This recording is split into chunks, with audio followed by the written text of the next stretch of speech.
साथियों, जैसा कि आपको सूचना दी गई थी, आज का ये वेबिनार व्यवसायियों के लिए और विशेष रूप से एमएसएमई के क्या लाभ हैं। आप सभी ने पिछले 1 वर्ष में कोविड के पश्चात ये एमएसएमई शब्द जो है बहुत ज्यादा उभर कर आया है। इसका कारण ये है कि भारत सरकार एमएसएमई सेक्टर को अपने तरीके से बूस्ट करना चाहती है ताकि ये सेक्टर देश के अर्थतंत्र की रीढ़ की हड्डी के समान बन जाए। और आज जो हम चर्चा करने जा रहे हैं, उस पर हम बात करें उससे पहले मैं आप सभी का पुनः हार्दिक स्वागत एवं अभिनंदन करता हूं।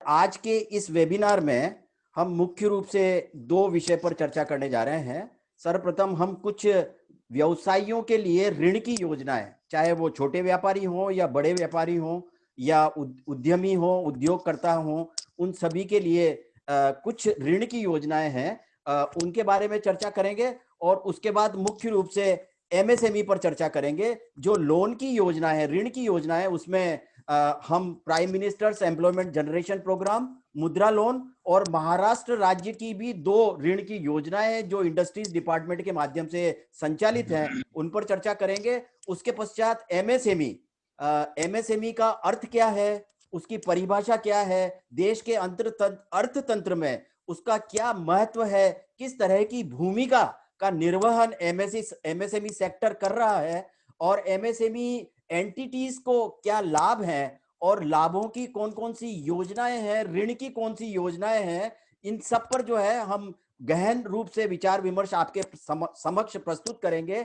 इसके अलावा एमएसएमई में रजिस्ट्रेशन किस तरीके से किया जा सकता है या किया जाएगा, उसका क्या प्रोसीजर है, उस पर चर्चा होगी। SIDBI, small industrial development bank, ये विशेष रूप से एमएसएमई एंटरप्राइजेस के लिए है। ये क्या किस तरह की योजनाएं उनके एंटिटीज को, एमएसएमईज को ऑफर कर रही है, और इसके अलावा महाराष्ट्र राज्य एमएसएमई के लिए किस तरह की योजनाएं लेकर आया है, किस तरह की सुविधाएं दे रहा है, प्रिविलेजेस प्रदान कर रहा है, उस पर चर्चा करेंगे। और अंत में समय रहा तो कोविड-19 रिलीफ पैकेज जो भारत सरकार ने दिया पिछले वर्ष मई मंथ में, और उसमें बहुत सारे सुधार भी किए, नए नए पैकेजेस भी बाद में घोषणा की गई, तो वो क्या है, उनसे हम किस तरीके से लाभान्वित हो सकते हैं, ये इतनी सब जानकारी आज हम इस कार्यक्रम में आपको देने जा रहे हैं। आशा है इस कार्यक्रम से आप निश्चित रूप से लाभान्वित होंगे।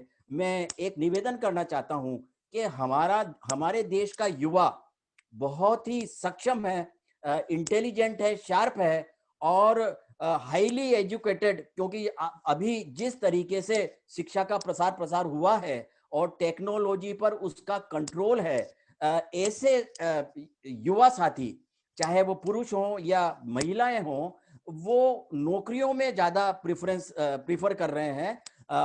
हमारा उद्देश्य यह है, इस कार्यक्रम का एक उद्देश्य यह भी है कि हम हमारे युवा साथियों को समझाएं कि अब कोई भी इकाई डालना, चाहे वो उत्पादन इकाई हो या सेवा की इकाई हो, कितना सुलभ और सरल है, उसे हम समझाने का प्रयास करेंगे।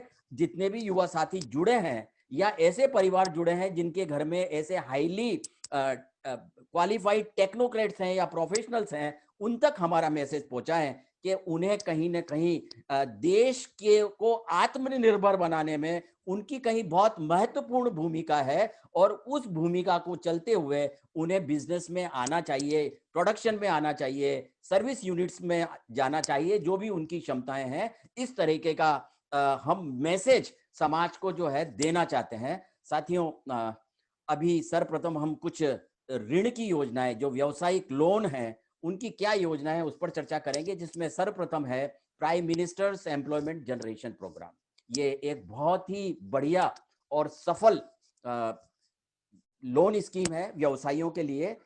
इसके अट्रैक्शंस पर अगर हम एक निगाह डालें तो ये इसका बजट बहुत बड़ा है। बजट बहुत बड़ा इन द सेंस ये कि हम कई बार बैंक में जाते हैं तो कहा जाता है कि बजट खत्म हो गया, अगले साल आइएगा, अब इस साल फंड नहीं है। लेकिन इस योजना में prime minister's employment generation programme में कभी भी फंड खत्म हो गया है, ये बात किसी भी बैंक के द्वारा नहीं की जा सकती, या जो भी इंडस्ट्रीज डिपार्टमेंट है या डीआईसी है या एमएसएमई डिपार्टमेंट है, वो कभी ये नहीं कहेगा कि साहब इस योजना के तहत जो है अब फंड इस वर्ष के लिए नहीं है। दूसरा, सब्सिडीज मिलती हैं इसमें, वो बहुत अट्रैक्टिव है क्योंकि उसकी जो रेट ऑफ सब्सिडी है, अनुदान जिसे कहेंगे, वो काफी आकर्षक है। तीसरी बात, ये इसका जो प्रोसीजर है लोन लेने का, उसकी एप्लीकेशन करने का, वो बहुत सिंपल है। और पूरे देश के अंदर, चाहे वो हमारे जितने भी राज्य हैं, जम्मू कश्मीर से लेकर कन्याकुमारी और राजस्थान से लेकर नॉर्थ ईस्ट तक, सभी जितने भी राज्य हैं, यूनियन टेरिटरीज हैं, उनमें ये योजना प्रभावी है। साथियों, ये योजना का संचालन एमएसएमई मिनिस्ट्री के द्वारा किया जाता है, और इसका उद्देश्य एक ही है कि स्वरोजगार, चाहे वो ग्रामीण क्षेत्र हो या शहरी क्षेत्र हो, उसमें स्वरोजगार जो है वो उत्पन्न करना है। इसमें जो लोन मिलता है उसके दो स्वरूप हो सकते हैं, एक तो टर्म लोन है और दूसरा कैश क्रेडिट फैसिलिटीज भी वर्किंग कैपिटल के रूप में प्राप्त हो सकती है। सब्सिडीज जो हैं, जो मैंने अभी कहा था कि सब्सिडीज बहुत अट्रैक्टिव है। देखिए, जनरल कैटेगरी के लिए ये अगर ग्रामीण क्षेत्र का है तो 25% और शहरी क्षेत्र में है तो 15%। जो एप्लीकेंट हैं या लाभार्थी हैं, उनको जनरल कैटेगरी जो शहरी क्षेत्र में है 15% और ग्रामीण क्षेत्र में 25% सब्सिडी है। लेकिन स्पेशल कैटेगरीज, जिसके अंदर schedule caste, schedule tribe, OBCs, महिलाएं, नॉर्थ ईस्ट के या बॉर्डर एरियाज के लोग, हैंडीकैप, इस तरीके की स्पेशल कैटेगरीज में माइनॉरिटीज को भी इसमें सम्मिलित किया हुआ है। ग्रामीण क्षेत्र का लाभार्थी है तो 35%, 35%, और यदि शहरी क्षेत्र का है तो 25% अनुदान है। अनुदान का मतलब यह है कि यदि आपने 10 लाख का लोन लिया है और आप स्पेशल कैटेगरी में ग्रामीण क्षेत्र से हैं, तो आपको 10 लाख के लोन पर 3.5 लाख रुपए का अनुदान है। यानी आपका जो लोन कंसीडर होगा वो मात्र 6.5%, 6.5 लाख होगा, जिसे आपको रीपे करना है अलोंग विद इंटरेस्ट। ये बहुत ही अट्रैक्टिव योजना है और इसमें 90% तक आपको लोन सेंक्शन होता है। मार्जिन मनी जो है, आपको खुद की कैपिटल जो लगानी है, जनरल कैटेगरी को 10% है और स्पेशल कैटेगरी के लिए सिर्फ 5% है। यानी दूसरे शब्दों में कहूं तो 95% तक प्रोजेक्ट कॉस्ट का लोन जो है इस योजना के अंदर सैंक्शन होता है। कितना लोन सैंक्शन होता है, आइए उस पर दृष्टिपात करें। अगर प्रोडक्शन यूनिट में आप जा रहे हैं तो वो 25 लाख रुपए तक है मैक्सिमम। और अगर आपकी कॉस्ट ज्यादा है प्रोजेक्ट की, तो भी इसमें कंसीडरेशन होता है 25 लाख से ऊपर भी। लेकिन नॉर्मल कोर्स में 25 लाख तक लोन प्रोडक्शन या उत्पादन इकाइयों के लिए है। और सर्विस यूनिट्स या ट्रेडिंग आदि के लिए शॉपकीपर्स को या छोटे व्यवसायियों को यदि लोन चाहिए तो उनको जो है 10 लाख रुपए तक का लोन है। लेकिन ये सब नए एंटरप्राइजेस के लिए है। यदि आप ऑलरेडी बिजनेस में हैं, एग्जिस्टिंग बिजनेस है, तो आपको एक्सपांशन के लिए इस योजना के अंदर कोई स्कोप नहीं है। सिर्फ ये नए एंटरप्राइजेस को एंटरटेन किया जाता है। इसके अंदर कोई भी व्यक्ति जो 18 वर्ष का है, पात्रता रखता है लोन के लिए अप्लाई करने को, चाहे वो किसी भी ग्रुप का हो, एज ग्रुप का हो। यदि एक 70, 75 या 80 वर्ष का व्यक्ति भी चाहे तो इसमें अप्लाई कर सकता है, क्योंकि हायर एज लिमिट जो है इस योजना के अंदर नहीं दी गई है। और बहुत शिक्षा भी इसके लिए बहुत अनिवार्य नहीं है। यदि आप बिजनेस के लिए 5 लाख से ऊपर और उत्पादन के लिए या उत्पादन इकाई डालने के लिए 10 लाख से ऊपर का लोन ले रहे हैं, तो आपको आपकी शिक्षा मात्र 8वीं कक्षा तक है तो भी आप जो है इस योजना में लोन लेने के लिए एलिजिबल हैं। साथियों, सिर्फ इंडिविजुअल्स को ही नहीं, कुछ ग्रुप्स को भी या ट्रस्टों और सोसाइटीज को भी इसमें लोन देने का प्रावधान है, प्रोवाइडेड वो कोई प्रोडक्शन एक्टिविटीज कर रहे हैं तो। Self help groups, registered institute, cooperative societies and charitable trust, ये अगर प्रोडक्शन एक्टिविटीज के अंदर हैं तो इन्हें भी लोन देने का इस योजना के तहत प्रावधान है। इस योजना की जो इम्प्लीमेंटेशन एजेंसीज हैं वो khadi village and industries commission Mumbai है। और khadi village and industries commission के जो है हर जिले के अंदर कार्यालय हैं, उन्हें संपर्क किया जा सकता है। और डिस्ट्रिक्ट इंडस्ट्री सेंटर ये सबसे बेस्ट नोडल एजेंसी है इस योजना के तहत। आप जो है सीधा उनसे संपर्क कर सकते हैं। हर डिस्ट्रिक्ट हेडक्वार्टर के ऊपर डीआईसी है, डिस्ट्रिक्ट इंडस्ट्री सेंटर, वहां जाकर आप तपास कर सकते हैं और आप इस योजना को समझ सकते हैं और वहां किस तरीके से एप्लीकेशन करना है उसके बारे में भी पूरी जानकारी प्राप्त कर सकते हैं। इसमें जो लेंडिंग करती हैं फाइनेंशियल इंस्टीट्यूशंस जो इसमें इन्वॉल्व हैं ये लोन सैंक्शन करने के लिए या लोन रिलीज करने के लिए, उसमें जितनी भी शेड्यूल बैंक हैं, सरकारी बैंक, वो सब करती हैं। कुछ ग्रामीण क्षेत्र की बैंकें हैं, कुछ अप्रूव्ड कोऑपरेटिव बैंक हैं, प्राइवेट शेड्यूल बैंक्स भी जैसे एचडीएफसी या इस तरह की जितनी भी बैंकें हैं वो भी इस योजना के तहत लोन देती है। एंड सिड भी, small industries development bank of India, वो भी इसके तहत लोन जो है वो स्वीकार करती है या लोन देती है।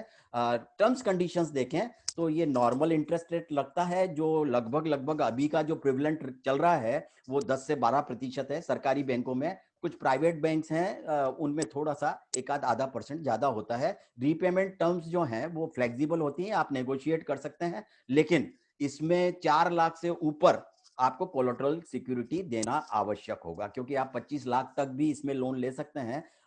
इसमें जो है कोलेटरल सिक्योरिटी, हमने नॉर्मल कोर्स में देखा है कुछ योजना ऐसी होती हैं कि जिनके अंदर ये कहा जाता है या योजना के अंदर ये लिखा जाता है कि collateral security is not insisted, उसकी जरूरत नहीं है, लेकिन फिर भी जो बैंक मैनेजर हैं वो हमने ये पाया है कि 4 लाख से ऊपर की अगर आपकी एप्लीकेशन है तो वो ये इंसिस्ट करते हैं कि आप जो है कुछ ना कुछ सिक्योरिटी में रखिए, कोलेटरल सिक्योरिटी में, तभी वो होता है। अदरवाइज वो रिफ्यूज कर देते हैं, राइटिंग में भी रिफ्यूज नहीं करते हैं, वर्बली रिफ्यूज करते हैं, ताकि सिक्योरिटी, अगर आरबीआई की गाइडलाइंस देखें तो उसके अंदर 10 लाख रुपए तक के लोन के ऊपर किसी तरह का बैंक जो है वो कोलेटरल सिक्योरिटी नहीं मांगता है। लेकिन यदि आपका सिबिल स्कोर अच्छा है, आपका जो है बैंक का जो परफॉर्मेंस है, जो बैंक स्टेटमेंट से रिवील होता है, अगर वो अच्छा है तो डेफिनेटली आपको कहीं भी लोन लेने के अंदर दिक्कत नहीं होगी। दूसरा, इसके अंदर जो बहुत महत्वपूर्ण है कि इसके अंदर एक ट्रेनिंग लेना आवश्यक होता है, जिसे हमने यहाँ ईडीपी ट्रेनिंग के नाम से लिखा हुआ है। ये एंटरप्रेन्योर्स डेवलपमेंट प्रोग्राम के तहत डीआईसी और बैंक और एमएसएमई डिपार्टमेंट मिलकर ये एक ट्रेनिंग देते हैं लाभार्थी को या एप्लीकेंट को, और उसे ये ट्रेनिंग सक्सेसफुली पूरी करनी होती है, उसमें पास होना होता है, उसके बाद ही जो लोन आपको सैंक्शन हुआ है वो रिलीज होगा, अन्यथा रिलीज नहीं होगा। कई बार ऐसा होता है कि हम ये सोचते हैं कि क्योंकि ये नए एंटरप्राइजेस के लिए है, अगर हम एक्सपांशन चाहते हैं तो हम जो है हमारे परिवार के किसी सदस्य के नाम पर वो एप्लीकेशन कर देते हैं, लेकिन क्योंकि वो एक्चुअल लाभार्थी नहीं है, उन्हें इस बिजनेस का नॉलेज नहीं है, तो वो ईडीपी ट्रेनिंग शायद हो सकता है वो सक्सेसफुल अटेंड नहीं कर पाए, अटेम्प्ट नहीं कर पाए, तो उस केस के अंदर अगर लोन सैंक्शन भी हो गया है तो लोन रिलीज नहीं होगा। इसलिए जो रियल और एक्चुअल एप्लीकेंट है जो बिजनेस करना चाहते हैं उन्हीं को ये जो है इसके अंदर एप्लीकेशन करनी चाहिए। साथियों, इसकी जो एप्लीकेशन है वो ऑनलाइन होती है। इसमें आप देखेंगे यहाँ इसका पोर्टल है पीएमईजीपी यानी prime minister's employment generation programme, और इसका पोर्टल है www.kviconline.gov.in। केवीआईसी यानी Khadi village and industries commission, जो इसकी नोडल एजेंसी है, उन्हीं की ये एप्लीकेशन फॉर्म है ऑनलाइन। इस पर इसको आपको भरना होगा, लेकिन भरने से पहले, एक तो ये भरने के लिए आप कोई भी जो है अनुभवी व्यक्ति से फॉर्म भरवाएं तो ज्यादा अच्छा है, आपका कोई चार्टर्ड अकाउंटेंट है या वकील है उसके माध्यम से भरवाएं, या कंसल्टेंट है। और दूसरा, पहले बैंक से नक्की कर लें कि आपको कौन सी बैंक में जाना, क्योंकि वो ऑप्शन आपको इस एप्लीकेशन में डालना पड़ेगा। बैंक में नॉर्मल कोर्स में अगर जान पहचान नहीं है तो अवॉइड कर दिया जाता है, या हम सिक्योरिटी नहीं दे पा रहे हैं तो अवॉइड कर दिया जाता है, इस तरीके की बनाव बनते हैं। लेकिन यदि कोई आप जान पहचान निकालकर बैंक मैनेजर या किसी बैंक कर्मी से आपका परिचय है या परिचय निकाल सकते हैं, तो मतलब जो है इसमें लोन बहुत आसानी से मिल सकता है। तो ये पहली योजना है prime minister's employment generation programme, जिसकी विशेषता ये है कि इसमें 25 लाख रुपए तक का प्रोडक्शन इकाइयों के लिए, 10 लाख रुपए तक का लोन बिजनेस व्यापार के लिए, और ये नए एंटरप्राइजेस के लिए है। इसमें अनुदान की राशि बहुत ही अट्रैक्टिव है, 25% से 35% तक भी है। जनरल कैटेगरी के लिए, और इसके अंदर ऑनलाइन एप्लीकेशन करके हम आगे बढ़ सकते हैं। बस इसमें कोलेटरल सिक्योरिटी देनी पड़ेगी, या ये नए एंटरप्राइजेस के लिए ये इसके 2 माइनस पॉइंट हम कंसीडर कर सकते हैं। दूसरी योजना जो भी भारत सरकार की है, ये भी प्रधानमंत्री मुद्रा योजना है, PMMY।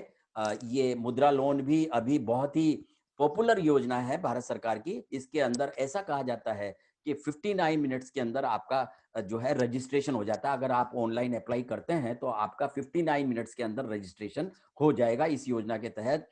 ये क्योंकि ये सभी ग्रामीण क्षेत्र, शहरी क्षेत्र में सभी तरह के financial institutions, bank, cooperative banks, private banks, वो सब इसके तहत लोन देती हैं। इसलिए कहीं भी किसी भी समय आप एप्लीकेशन करने के अधिकारी हैं।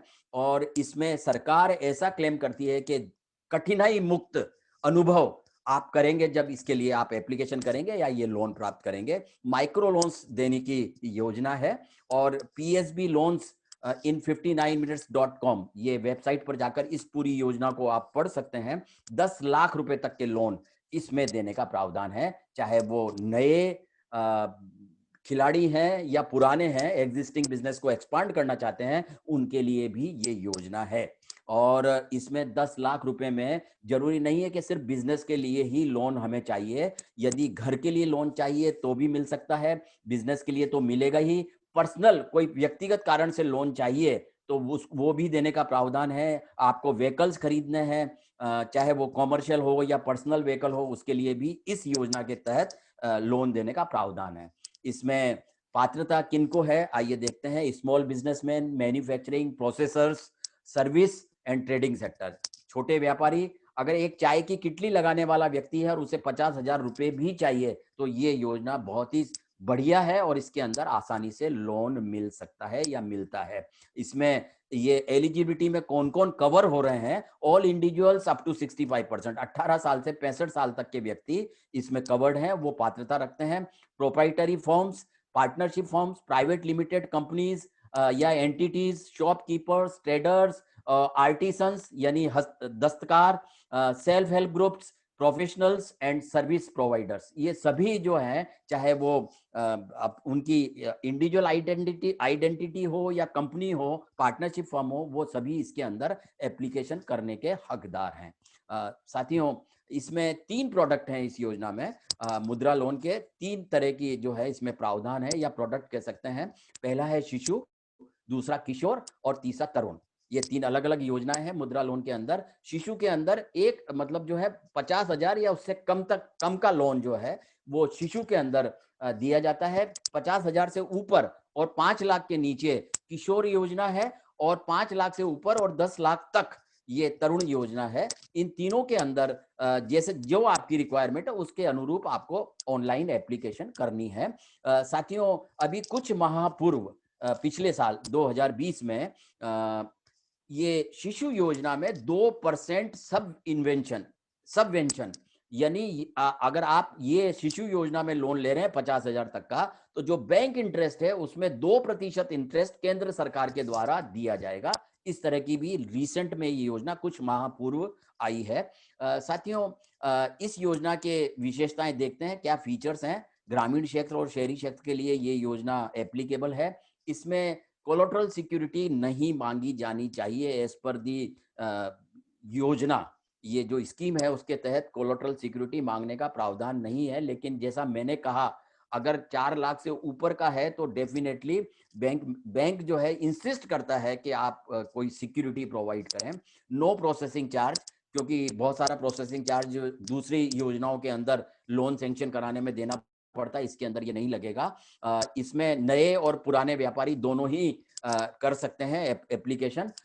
लो इंटरेस्ट रेट फॉर वुमेन, महिलाओं के लिए थोड़ा इंटरेस्ट रेट 0.5% या उसके आसपास कम लगता है। और इसमें जितनी भी बैंकें हैं, ऑलमोस्ट वैसा कहूं कि सभी बैंकें, चाहे वो ग्रामीण क्षेत्र की हो, शहरी क्षेत्र की हो, शेड्यूल बैंक हो, नॉन शेड्यूल बैंक्स हो, NBFCs, non banking financial companies, या MFI, माइक्रो फाइनेंसिंग इंस्टीट्यूशंस, वो सभी जो है इसमें लोन देते हैं। और इसकी एप्लीकेशन, ये इसका पोर्टल है, इस पर आप जाकर कर सकते हैं, www.udaymimitr उदयमी मित्र, इसका आप अगर चाहें तो स्क्रीनशॉट ले लीजिए, इस पर जाकर आप एप्लीकेशन कर सकते हैं। PSB लोन 59.com पर जो है आप इस पूरी योजना को पढ़ सकते हैं, और इसमें एप्लीकेशन करने के लिए आपको udaymimitr.in पर जाना होगा। साथियों, ये 2 योजनाएं हैं, इसका लाभ लिया जाता है। इसमें एक ही तकलीफ है, मेरे पास बहुत फोन आते हैं कि सर हम तो गए थे, बैंक वाले तो जो है हमें एंटरटेन नहीं करते हैं, भगा देते हैं। तो इसके लिए एक ही सुझाव है, कुछ जान पहचान निकालिए, और अगर छोटी मोटी भी व्यवस्था होती है, क्योंकि क्या होता है कि अगर आपका सिबिल स्कोर अच्छा नहीं है, वो 750 के आसपास होना चाहिए, अगर वो नहीं है तो निश्चित रूप से जो है बैंक आपको रिफ्यूज कर देती है, रिग्रेट कर देती है। लेकिन आपका बैंक परफॉर्मेंस अच्छा है, पिछले 6 महीने के आपके जो बैंक ट्रांजेक्शन्स हैं वो अच्छे, सेटिस्फैक्ट्री हैं, उसके बाद जो है कोई कारण नहीं रहता है कि बैंक आपको एंटरटेन नहीं करे। साथियों, ये महाराष्ट्र राज्य की भी 2 योजनाएं हैं, डूइंग बिजनेस इन महाराष्ट्र, अभी ये अच्छी योजनाएं हैं, इनको हम समझते हैं। इंडस्ट्रीज डिपार्टमेंट और DIC के द्वारा चलाई जाने वाली ये 2 अलग अलग योजना है। इसमें पहली योजना है सीड मनी स्कीम। इसके अंदर कोई भी महाराष्ट्र में रहने वाला व्यक्ति जो पिछले 15 सालों से रह रहा हो और मिनिमम एजुकेशन उसकी 8वीं कक्षा तक की हो, 18 से 50 वर्ष की आयु हो, इसमें पात्रता रखता है इस सीड मनी स्कीम में एप्लीकेशन करने के लिए। इसमें 25 लाख रुपए तक का लोन, चाहे वो उत्पादन इकाई में हो, सेवाकीय क्षेत्र में हो या व्यापार में हो, देने का प्रावधान है। इसमें भी अनुदान है। इसमें सीड मनी असिस्टेंस यानी ग्रांट या अनुदान, ये 15% है। अगर 10 लाख रुपए की प्रोजेक्ट कॉस्ट 10 लाख रुपए तक की, यानी 10 लाख रुपए से ऊपर की प्रोजेक्ट कॉस्ट है तो उस राशि के ऊपर आपको अनुदान नहीं मिलेगा, लेकिन 10 लाख तक की राशि पर आपको 15% है जनरल कैटेगरी के लिए। और यदि schedule caste, schedule tribe, OBC, NT, VT, handicaps, ये स्पेशल कैटेगरी है तो इनको 20% तक अनुदान है। लेकिन अनुदान की जो अधिकतम राशि होगी वो 3.25 लाख, 3.75 लाख से अधिक नहीं होगी। प्रोजेक्ट कॉस्ट, या आपकी जो प्रोजेक्ट कॉस्ट है वो 25 लाख से ऊपर नहीं होनी चाहिए, उसका 75% जो है वो आपको लोन सैंक्शन होगा। इंटरेस्ट रेट 6% है। और यदि आपने जो आपका EMI पेमेंट का जो टर्म्स कंडीशन है वो अगर आपने सही तरीके से फुलफिल की है, उसमें आप कहीं NPA नहीं हुए हैं, डिफॉल्टर नहीं हुए हैं, तो आपका settle at the time of settlement आपको 3% इंटरेस्ट वापस मिल सकता है। यानी कुल 3% इंटरेस्ट के ऊपर आपको ये जो है लोन उपलब्ध है। ये एक योजना है और इसमें इंडस्ट्रीज डिपार्टमेंट को, डिप्टी कमिश्नर या joint commissioner department of industries को जो है आप अप्रोच करेंगे तो वहां से आपको सारी जानकारी प्राप्त होगी। जो दूसरी योजना है ये district industry centre loan scheme है। ये ऐसे ग्रामीण क्षेत्र महाराष्ट्र के, जिन ग्रामीण क्षेत्रों की, जिनके जो गांव या नगर जिनकी आबादी 1 लाख से कम है, उसमें रहने वाला व्यक्ति, यदि वो small scale industry, village industry, handicraft, handloom, silk and coir industries से संबंधित कुछ भी उत्पादन इकाई में जाना चाहता है तो वो इसके लिए एलिजिबल है। इसके अंदर उनकी जो प्लांट एंड मशीनरी का प्रोजेक्ट कॉस्ट में जो प्लांट एंड मशीनरी की जो वैल्यू है वो 2 लाख से अधिक नहीं होगी, ये एक इसमें शर्त है। इसके अंदर भी 20% और 30% स्पेशल कैटेगरी के लिए अनुदान देने की जो है वो स्कीम है। इंटरेस्ट 4% है और इसके अंदर कोई कोलेटरल सिक्योरिटी नहीं मांगी जाती है। इसके लिए आप जनरल मैनेजर DIC यानी डिस्ट्रिक्ट इंडस्ट्रीज सेंटर को इमीडिएट संपर्क करें जो भी इंटरेस्टेड हैं। लेकिन ये वो ही लोग करें जो ग्रामीण क्षेत्र में है और जिनके गांव की आबादी 1 लाख से कम है, वो ही इसमें एलिजिबल हैं। साथियों, ये कुछ हमने 4-5 योजनाएं जो ऋण की है, क्योंकि पेंडेमिक या कोविड के जो अभी चल रहा है उसमें बहुत सारे परिवारों को बहुत दिक्कत आई है, उन्हें बहुत ही टफ समय देखने की नौबत आ रही है। तो इन योजनाओं का लाभ लिया जा सकता है। अपने व्यापार को पुनः रीस्टेट करने के लिए ये बहुत हेल्पफुल होगा और इसमें करें। और इसमें आपको किसी तरह की कोई दिक्कत होती है तो हमारे पास एक्सपर्ट्स हैं, आप भारतीय जन संगठन के एक्सपर्ट्स को कांटेक्ट करेंगे तो आपको आगे की भी गाइडलाइन या निर्देश या मार्गदर्शन प्राप्त होता रहेगा। साथियों, अब हम चर्चा करेंगे मुख्य रूप से जो आज हमें चर्चा करनी थी, जो हमारा विषय है MSME। मित्रों, ये वृक्ष आप देख रहे हैं, ये एमएसएमई का वो वट वृक्ष है जो देश को आत्मनिर्भरता के फल चखाने में सक्षम है। साथियों, ये पहले हम समझेंगे कि micro small and medium enterprises यानी एमएसएमई है क्या। ये यदि आपको याद हो, आपके स्मरण में हो, तो आज से कुछ वर्षों पहले तक, आज से 15-17 साल पहले तक एक विभाग हुआ करता था जिसका नाम था small scale and cottage industries, लघु एवं कुटीर उद्योग या गृह उद्योग, इस तरह की एक डिपार्टमेंट हुआ करता था। उसका 2006 के अंदर कायाकल्प किया गया और उसे नाम दिया गया micro small and medium enterprise department. Micro क्या है, इसमें सूक्ष्म, बहुत छोटी उद्योग या सेवाकीय क्षेत्र, स्मॉल यानी लघु और मीडियम यानी मध्यम, ये तीनों का size micro small and medium enterprises यानी उद्यमी या उद्योगकर्ता, ये इसका अर्थ है। और साथियों, 2006 में इस सेक्टर को बूस्ट करने के लिए, इसको बढ़ावा देने के लिए एक एक्ट लाया गया जिसका नाम है micro small and medium enterprises development act 2006। ये बहुत ही आज की तारीख में ये एमएसएमई सेक्टर बहुत ही वाइब्रेंट है, बहुत आकर्षक है, चमकीला है, स्पंदित शक्ति से भरपूर है और गतिशील सेक्टर है जो निश्चित रूप से आने वाले कुछ वर्षों में ये देश के अर्थतंत्र की रीढ़ की हड्डी के रूप में प्रस्तावित होगा।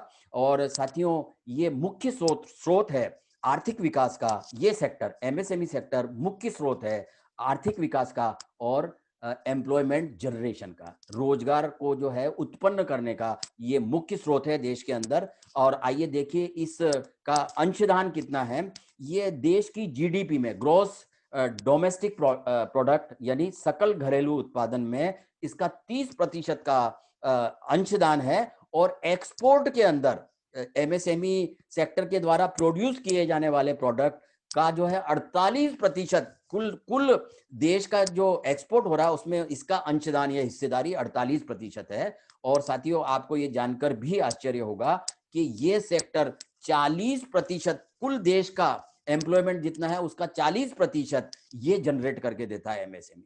आप इससे समझ सकते हैं कि एमएसएमई की अहमियत अपने लिए और अपने देश के लिए कितनी है।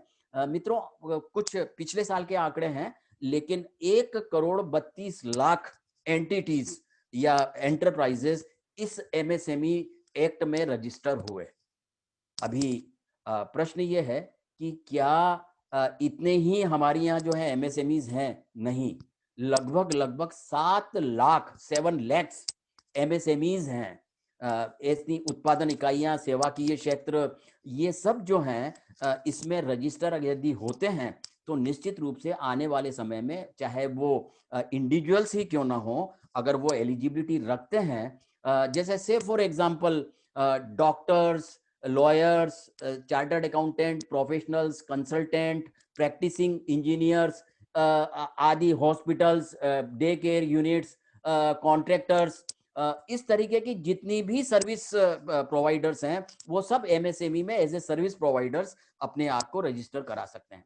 हमें देश के अर्थतंत्र को मजबूत करने के लिए हमें ये भी समझना होगा कि ये हमारी जो है एक राष्ट्रीय रेस्पॉन्सिबिलिटी है कि हम यदि एमएसएमई सेक्टर में कहीं भी आ रहे हैं तो हमें इसमें रजिस्टर करवाना चाहिए, क्योंकि रजिस्ट्रेशन का एक नए पैसे का खर्चा नहीं है। फ्री में रजिस्ट्रेशन होता है, जो मैं अभी आगे आपको एक्सप्लेन भी करूंगा, लेकिन आपको रजिस्ट्रेशन अवश्य करवाना चाहिए। यदि आप उत्पादन में हैं तो ठीक है, सर्विस सेक्टर में हैं तो ठीक है, और इंडिविजुअल सर्विस सेक्टर में है, सर्विस प्रोवाइडर है, कंसल्टेंट है, या इस तरह की कोई भी जो है सर्विस आप दे रहे हैं, तो निश्चित रूप से आपको इसमें जुड़ना चाहिए। साथियों, 13 मई 2020 को रिलीफ पैकेज, कोविड के चलते भारत सरकार ने रिलीफ पैकेज प्रस्तुत किए, जो फाइनेंस मिनिस्टर निर्मला सीतारमन जी ने कंटिन्यूस 4 दिन तक जो है वो प्रस्तुत किए। और पहले दिन 13 मई को एमएसएमई को कितने रिलीफ दिए जा रहे हैं, उनका पैकेज क्या है, उस पर जो है चर्चा की। इससे ही आप समझ सकते हैं कि देश के लिए ये सेक्टर कितना महत्वपूर्ण है कि रिलीफ पैकेज में भी इसे जो है प्रायोरिटी दी गई, प्राथमिकता दी गई और बहुत कई लाख करोड़ का पैकेज एमएसएमई सेक्टर के लिए जो है प्रस्तुत किया गया। और मात्र रिलीफ पैकेज ही प्रस्तुत नहीं किया गया, अपितु बहुत सारे नए प्रस्ताव एमएसएमई को बूस्टअप करने के लिए, उसे देश के अर्थतंत्र के विकास में महत्वपूर्ण भूमिका निभा सके, उस दृष्टिकोण से बहुत सारे प्रस्ताव भी आदरणीय वित्त मंत्री ने उस दिन प्रस्तुत किए। और उस दिन जो प्रस्ताव प्रस्तुत किया था उसमें यह भी था कि एमएसएमई का अब वर्गीकरण, नया वर्गीकरण किया जाएगा या नई परिभाषा प्रस्तुत की उन्होंने उस दिन प्रपोज की। और मित्रों, मुझे ये बात की खुशी है कि जो सरकार ने जिस तरीके से प्रस्ताव दिया उस पर वो कितनी सीरियस हैं, उसका अंदाजा आपको इस बात से आ सकता है कि 13 मई को ये प्रस्ताव रखा गया नए रिवाइज्ड क्लासिफिकेशन का, और 1 जुलाई से इसे प्रभावी भी कर दिया गया। अब आप देखिए 3 तरह की यूनिट्स हैं, माइक्रो, दूसरा स्मॉल और मीडियम। जैसा मैंने अभी एक्सप्लेन किया था, सूक्ष्म, लघु एवं मध्यम। अब इसमें इन्वेस्टमेंट नोट एक्सीडिंग ₹1 करोड़, पहले जो है ये 25 लाख की लिमिट थी, इसे बढ़ाकर 1 करोड़ की लिमिट की गई है। यदि आपका इन्वेस्टमेंट प्लांट एंड मशीनरी के ऊपर 1 करोड़ है तो आप माइक्रो यूनिट्स में आएंगे। और एक नया क्लोज जोड़ा, जो पहले जो पूर्ववत जो परिभाषा थी या वर्गीकरण था उसमें टर्नओवर का कहीं प्रावधान नहीं था, सिर्फ इन्वेस्टमेंट का प्रावधान था। उसके अनुसार आपका वर्गीकरण होता था या आप डिफाइन किए जाते थे कि आप माइक्रो में हैं, स्मॉल में हैं या मीडियम में हैं। लेकिन अब आपके पास 2 विकल्प हैं, एक तो आपकी जो है इन्वेस्टमेंट कितना है उसके आधार पर आपका स्टेटस या क्लासिफिकेशन निश्चित होगा, दूसरा आपका टर्नओवर कितना है उसके आधार पर भी आपका जो है क्लासिफिकेशन निश्चित निर्धारित होगा।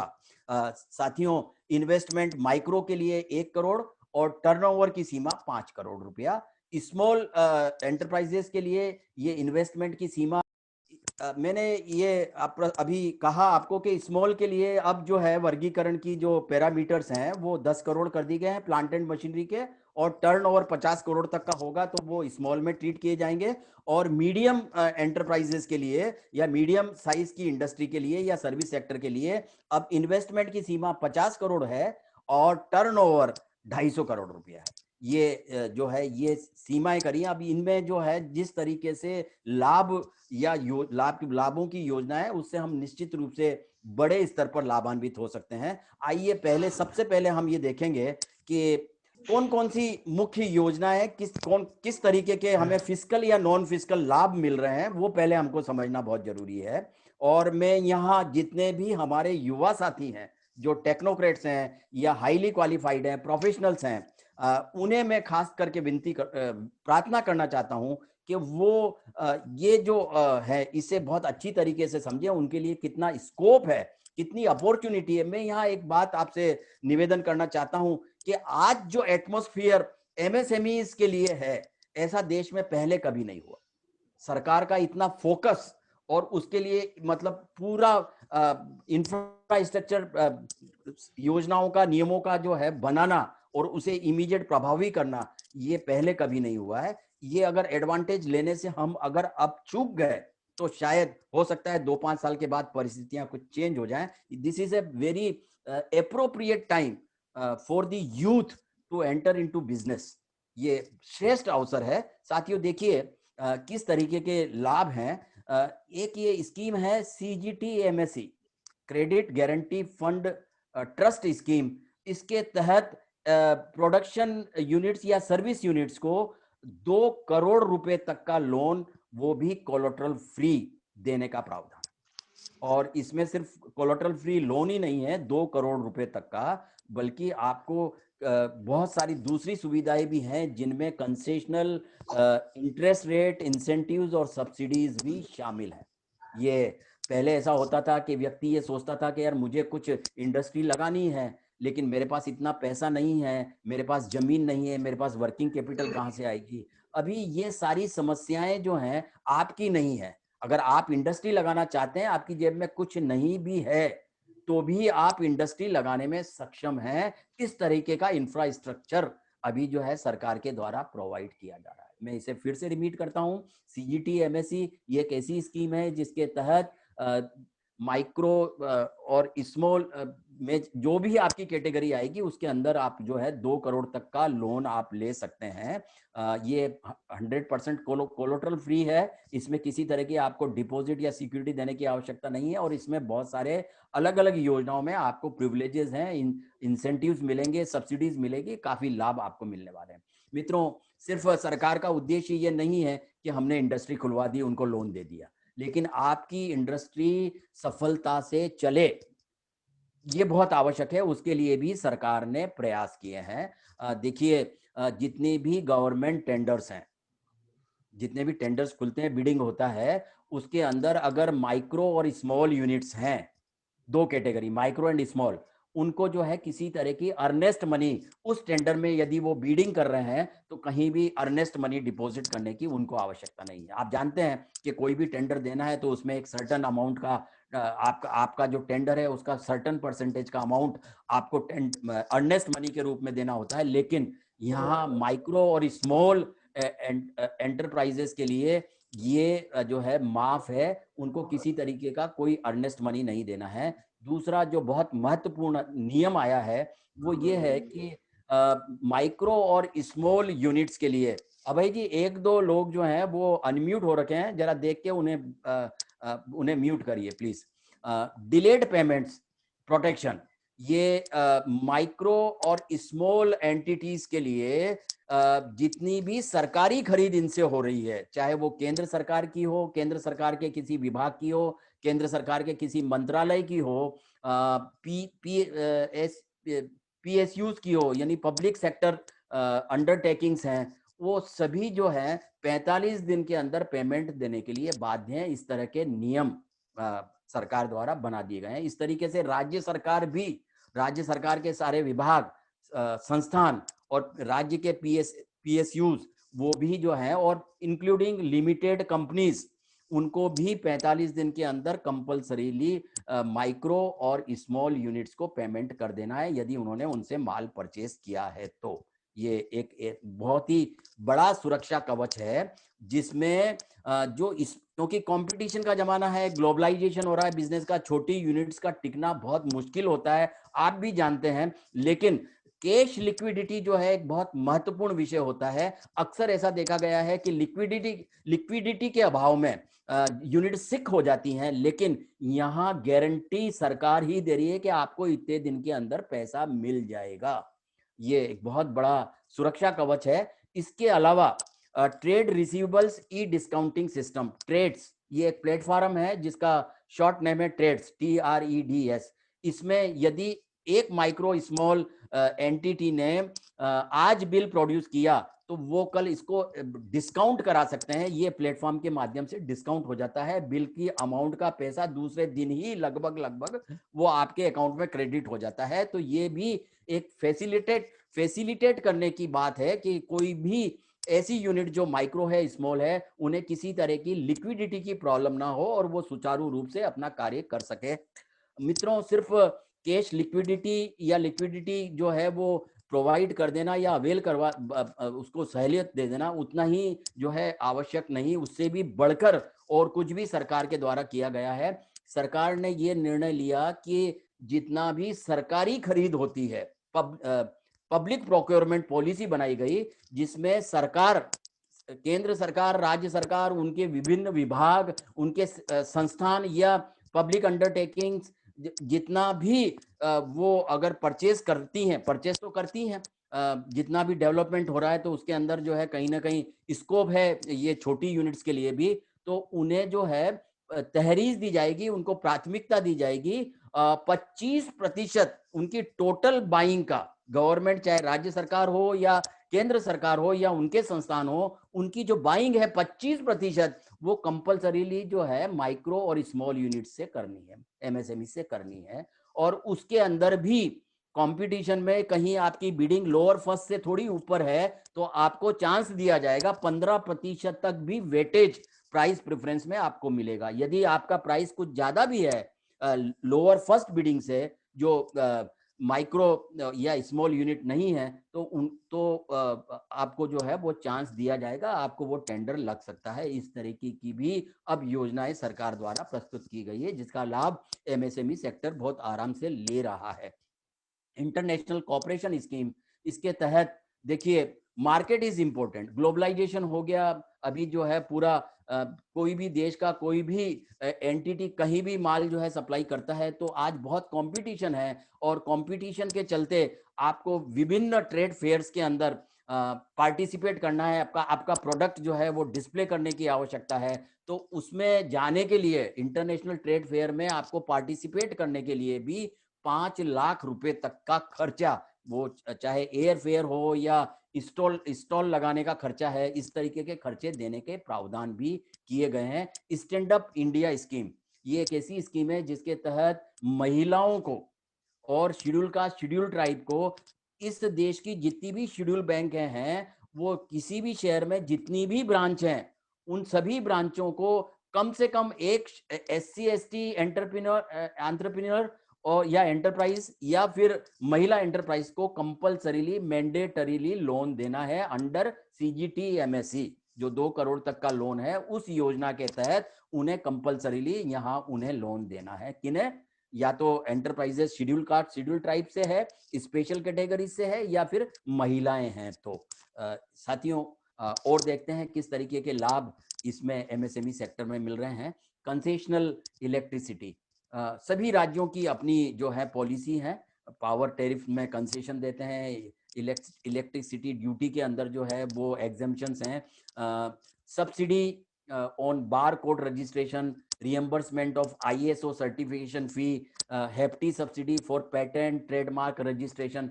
साथियों, जितने भी तरीके के आज इंटरनेशनल मार्केट में टिकने के लिए आपको सर्टिफिकेट चाहिए, ISO सर्टिफिकेशन के अलावा भी बहुत सारे सर्टिफिकेशन हैं, वो आप सर्टिफिकेट ले सकते हैं, अप्लाई कर सकते हैं, क्योंकि आपको इंटरनेशनल मार्केट में टिकने के लिए आपके पास ये सारे सर्टिफिकेट होने चाहिए। ये आवश्यक है। दूसरा, आप जितने भी नए प्रोडक्ट ला रहे हैं, कुछ नए इन्वेंशंस हैं आपके, तो उसका पेटेंट कराना है, नेशनल पेटेंट, इंटरनेशनल पेटेंट, उसका बहुत बड़ा खर्चा होता है, लेकिन वो खर्चा भी बहुत बड़े स्तर तक सरकार वहन करती है और आपको रिएम्बर्स करती है। Zero defect and zero effect scheme, ये एक स्कीम ऐसी है जिसके अंदर आपका प्रोडक्शन तो बढ़े लेकिन वेस्टेज कम हो। इस तरीके की सलाह, कंसल्टेंसी, टेक्निकल कंसल्टेंसी देने का इस योजना के तहत प्रावधान है, जिसके अंदर आप बहुत अच्छी तरीके से इसको एडॉप्ट करके सस्टेन कर सकते हैं कितने भी कॉम्पिटिटिव मार्केट में। इसके तहत सर्टिफिकेशन भी दिया जाता है, क्वालिटी सर्टिफिकेट बोलते हैं उसे। ये सब अप्लाई करने को या कंसल्टेंट की सेवाएं लेने को जो आप ले रहे हैं, उनकी जो फीस है या सर्टिफिकेट की फीस है, वो आपको सरकार 50% से अधिक की राशि रिफंड करती है। इस तरीके के प्रावधान है। NSIC performance credit ratings, bank तो आपको आपको रेटिंग देती है आपके लोन के ऊपर, या जो आपकी कैश क्रेडिट है उसके ऊपर आपको रेटिंग्स देती हैं, लेकिन आप आउटर एजेंसी से भी रेटिंग्स करवाकर कुछ और एडिशनल लाभ इंटरेस्ट रेट के अंदर प्राप्त कर सकते हैं। इस तरीके की भी सुविधाएं यहाँ पर दी जा रही हैं। साथियों, ये मोटे मोटे जो हैं वो हमने प्रिविलेजेस आपको बताए, लेकिन राज्य सरकारें इसको किस तरीके से इम्प्लीमेंट कर रही है वो समझना बहुत जरूरी है। देखिए, हर राज्य की अपनी एक अलग औद्योगिक संस्कृति है, उनकी जो आवश्यकता है, विकास की जो संभावनाएं हैं, वो क्षेत्रवार, राज्य के अलग अलग क्षेत्रों में अलग अलग संभावनाएं हैं। और अभी एक चीज सरकार को समझ में बहुत अच्छी तरीके से आई है कि कोई भी विकास हो तो वो समुचित रूप से होना चाहिए। ऐसा नहीं है कि एक क्षेत्र तो ऐसा है जहां पर कोई इंडस्ट्री नहीं है पूरे जिले के अंदर, और एक जिला ऐसा है कि जिसमें इंडस्ट्री है, तो वो जो है समुचित विकास में नहीं कहा जाएगा। लेकिन अब सरकार का फोकस जो है वो हर क्षेत्र के अंदर औद्योगिक विकास हो, उस पर जो है वो ध्यान दे रहे हैं, और उसके चलते वो उद्योगकर्ताओं को स्पेशल अट्रैक्शन देते हैं कि आप इस जगह जाइए। बैकवर्ड, जो इंडस्ट्रियली बैकवर्ड जिले हैं या क्षेत्र हैं, वहां जाकर आप खोलिए तो आपको एडिशनल बेनिफिट्स हम देंगे। इस तरह की योजनाएं सभी राज्य सरकारें लेकर आ रही हैं। ऑफर स्पेशल स्कीम्स ऑफर करती हैं, कुछ स्पेशल एग्जेम्पशंस हैं, रिबेट्स जो हैं वो देती हैं। पावर टैरिफ्स के अंदर तो कंसेशन सभी दे रहे हैं। स्पेशल एंड एडिशनल सब्सिडीज मिलती है। इंडस्ट्रियल प्रमोशन सब्सिडी, अभी मैं जब महाराष्ट्र राज्य की योजनाओं पर आऊंगा तो आपको बताऊंगा कि किस तरीके से इंडस्ट्रियल प्रमोशन सब्सिडी महाराष्ट्र में दी जा रही है। और जो सबसे महत्वपूर्ण है वो है ऑफर सिंगल विंडो सिस्टम। ये बहुत महत्वपूर्ण है, क्योंकि पहले अगर मुझे इंडस्ट्री लगानी हो तो चप्पल घिस जाती थी 25 डिपार्टमेंट से अलग अलग क्लियरेंस एंड लाइसेंस लाने में या परमिशन लाने के अंदर। अब एक ऐसा एंटरप्राइज जो ये चाहता है कि मैं इंडस्ट्री लगाऊं या सर्विस सेक्टर में जाऊं, तो उसे कहीं भी जाने की जरूरत नहीं है, सिंगल विंडो सिस्टम में एप्लीकेशन करनी है। Then it is a responsibility of the department of कि वो आपको स्टिपुलेटेड टाइम में, निर्धारित मर्यादा के अंदर आपको ये सारी परमिशंस लाकर दे दे। आपको कहीं भागने की जरूरत नहीं है। इतनी सुविधाएं भी अब जो है प्रदान की जा रही है। और इतना ही नहीं, कुछ राज्यों के अंदर तो ये एक्ट, सिंगल विंडो एक्ट बना दिया गया है। जितने भी कर्मी हैं, सरकारी कर्मचारी हैं, वो कहीं भी भ्रष्टाचार न करें और समय से काम करके दें, उसके लिए एक्ट बना दिया गया है। क्योंकि किसी भी हालत के अंदर ये समय से सारी परमिशंस इन इंडस्ट्रीज को मिलनी चाहिए, तभी जो है ये सेक्टर ज्यादा फ्लरिश होगा। जितनी सहूलियत बढ़ेगी उतना जो है ये सेक्टर बढ़ेगा। और निश्चित रूप से आत्मनिर्भर भारत में, मैं फिर से पुनः रिपीट करूंगा, ये सेक्टर बहुत महत्वपूर्ण भूमिका अदा कर रहा है और करेगा। उसके लिए सरकारों के द्वारा, राज्य सरकारों के द्वारा बहुत कुछ व्यवस्थाएं की जा रही हैं। राज्य सरकारें industrial extension support and services देती हैं, कंसल्टेंसी प्रोवाइड करती हैं। डेवलप्ड साइट्स, आपको जो है इंडस्ट्री लगाने के लिए एमआईडीसी, महाराष्ट्र में एमआईडीसी के अंदर प्लॉट्स जो हैं वो रिजर्व्ड हैं एमएसएमई यूनिट्स के लिए।